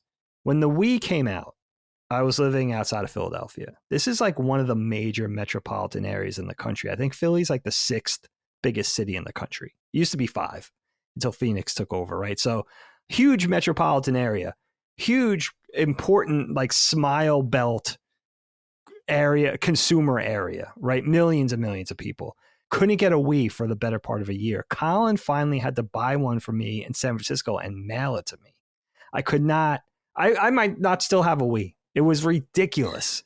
I would check in at all the big box stores and department stores almost every day. And the thing back, I remember back then, it was like, they didn't even have a line on it. Like at first I was like, oh, they're giving me the runaround, until it got to the point where I got to know some of these people, the managers at the various tech departments in these places. And they were just like, we really don't know when they're coming, how many we're getting. There's no rhyme or reason to it. Until the fact that, yeah, I had to get one from the West Coast. Thank God I had Colin, and he was kind of juiced in. He was at IGN at the time, I guess. Mm-hmm. So, yeah. So it's that artificial scarcity. Even if it's not artificial, just the scarcity is maddening. Could really be maddening. I know people go through that with certain amiibos. We've talked about that. Certain physical renditions of games. But yeah, the Wii thing was just, it actually made me a pre-order day one guy from the Wii U forward, because I was afraid of missing out like I did with the Wii. I mean, it was months while that thing was just churning, and I was just like, can I have one? But then the answer was always no. Yeah, the Wii situation was just, I remember the madness of people trying to get those, and I got lucky and happened to be at the GameStop, and they were like, oh, we're maybe going to have 2 later. Come back. And we did. And we got the second one. It was just insane. And yeah, that's super annoying. It's especially frustrating because it's like, dude, it's a console for kids. This is for children. But that won't stop Nintendo from these crazy decisions. They know where the money is. So last question here comes from Just Okay Jeremy, who says, hey, Punching Up crew, what was a Nintendo franchise you missed out when you were younger and then revisited and now love as an adult? For me growing up, I missed out on Zelda entirely until I played Ocarina of Time on 3DS on release when I was 19, and now is one of my favorite series. Have a great day, Jeremy. I'll say 2 quick ones. Just number one, I was not into Animal Crossing initially when it came out. I didn't get into it really until the 3DS version. I think that's when a lot of people got in. I played a little bit of the DS version, but the GameCube version, totally missed that. Didn't have a GameCube growing up. The other one, we'll see. This isn't a pending, but with the Analogue Pocket coming in, I was looking to see what some of the best Game Boy, Game Boy Color, Game Boy Advance games are that I may have missed. Totally missed the Wario Land series. So I bought Wario Land 3, I think, for Game Boy Color. I want to get 4. I couldn't. There were a few places that had it at Pittsburgh Retro Gaming Convention that I was at this past weekend. One of them, the guy wanted $50, and earlier we had heard him. Someone was like, "Are you sure this is an authentic cart?" And he was like, "I don't know. I think it is." I'm like, "Okay, well, I'm not spending a $10 premium on a game that you may or may not know, that you told someone else. Oh, I don't know if it's authentic. So fuck that guy." But yeah, so we'll see. I'm gonna check out a Wario Land coming up here. But Micah, is there any Nintendo IP that you has enriched your life as an adult that you never touched as a kid? Yeah, for me, it is the Kirby games. And nice. I'm checking, because I think the first one that I really got into was Kirby Triple Deluxe on 3DS. And then, I went back and played some other ones like Kirby, I really like Planet Robobot. And now, I've played, the Kirby games on Switch, Star Allies and the Forgotten Land. And of course, on the SNES Classic, there's Kirby's Dream Course. I got super into Kirby as an adult. He's cute. He's just adorable. I love when he has all the little outfits. Like Kirby is something I completely never played as a kid, had no access to it with like my very limited gaming resources. Like Kirby wasn't a game that any of my friends had or played. Mhm. And so that was something that I think I actually rented Triple Deluxe like on GameFly because I'm very sad to not own it on 3DS, but it got like weirdly expensive for a while, so I just never bought it. But that was one of those things that like I tried that and said, "Oh, this is fantastic." And of course he's like my main in Smash Brothers as well. When I rarely play that, Kirby all the way. So that's the one for me of I'm a real big Kirby fan. I get very excited every time they announce a Kirby game, which slight tangent, I forgot to mention like what I'd actually really love to see like for the next Switch launch lineup, another Yoshi game because we're due. We are due for another Yoshi game. I think maybe the last one came out in 2019. So I definitely want a new Yoshi's Crafted whatever, Yoshi's Woolly whatever's. Like I'm ready for a new one of those. And that's, I mean, another thing that's kind of more recent, but Yoshi, big fan of that too as an adult. Didn't experience Yoshi's Cookie or any of that, malarkey when I was a kid. But as an adult, these Yoshi games, fantastic. Yeah, Mikey, you're talking about Kirby. That was one thing in Japan that surprised me is that Kirby is very, very popular in Japan. And it was interesting because I think I saw just as much Kirby as Nintendo in general. Like there's a Kirby cafe. There was Kirby gacha machines. There was Kirby all over the place. So he is alive and in charge and on top of the world in Japan. He's relatively popular here too, but not seriously. This was like Nintendo section and then an additional Kirby section of stuff as well sometimes that we would see. So that's awesome. Kirby's very popular over there. But Dag, throwing this to you, any series that you've grown to love that maybe you didn't care about initially? Yeah, you make a good point about Kirby. He's very, I mean, who doesn't love Kirby, but maybe he doesn't get enough love here in North America, maybe a little bit undersung, if not overrated, underrated. But I remember playing Planet Robobot when that came out, getting it from my son who was little at that point. And I remember loving that game so much that it drove me backwards again to replay the earlier games. So super fun. And I think, yes, I know for myself, sometimes I forget about Kirby and I'm like, yeah, Kirby, like what's not great about it? So good. I think the one, I never really missed anything that I felt like I was missing out on in terms of Nintendo IP specifically. The only thing I could really think of is Pikmin. I still haven't really played anything. And that's the one series I think I would really enjoy, just in terms of gameplay, something a little unique, obviously super cute. I think of the two franchises that I had missed outside of Nintendo and playing so much PlayStation for Knockback were the two things that I was like, where the fuck was I? Were the BioShock series and the Uncharted series. BioShock 1, 2, and Uncharted 1 through 4, and then of course BioShock Infinite, which is like one of my favorite games ever. Not having those were franchises where I was like, how the hell did I miss these? They're so special, But nothing really Nintendo like that, except you know what? I never played Bayonetta either, and I don't know if I even know what I'm missing or if I would even. I have to delve in at some point and see, because I am genuinely curious, just because that's such a different kind of franchise for Nintendo. That's a really different IP for them. Yeah. And that alone is sort of, it makes me curious. Yeah. One that they chose to adopt, which is interesting just because definitely not in their typical wheelhouse. Bayonetta 2 is one of the best action games or whatever I don't know how to classify a character action game or whatever I have ever played. It is up there with any Devil May Cry. Bayonetta 2 specific. I mean, it's worth playing all three. One is some people prefer 1, 2 is amazing. 3 I thought was kind of in the middle, but Bayonetta 2 specifically. I got to play that. Fantastic. I'll give it a shot. But we brought up Kirby. I want to also mention when I was at the gaming convention yesterday, I learned about, I don't know how I've never seen this. There's Kirby's Dream Land 2 for the Game Boy. I was looking at a lot of Game Boy stuff.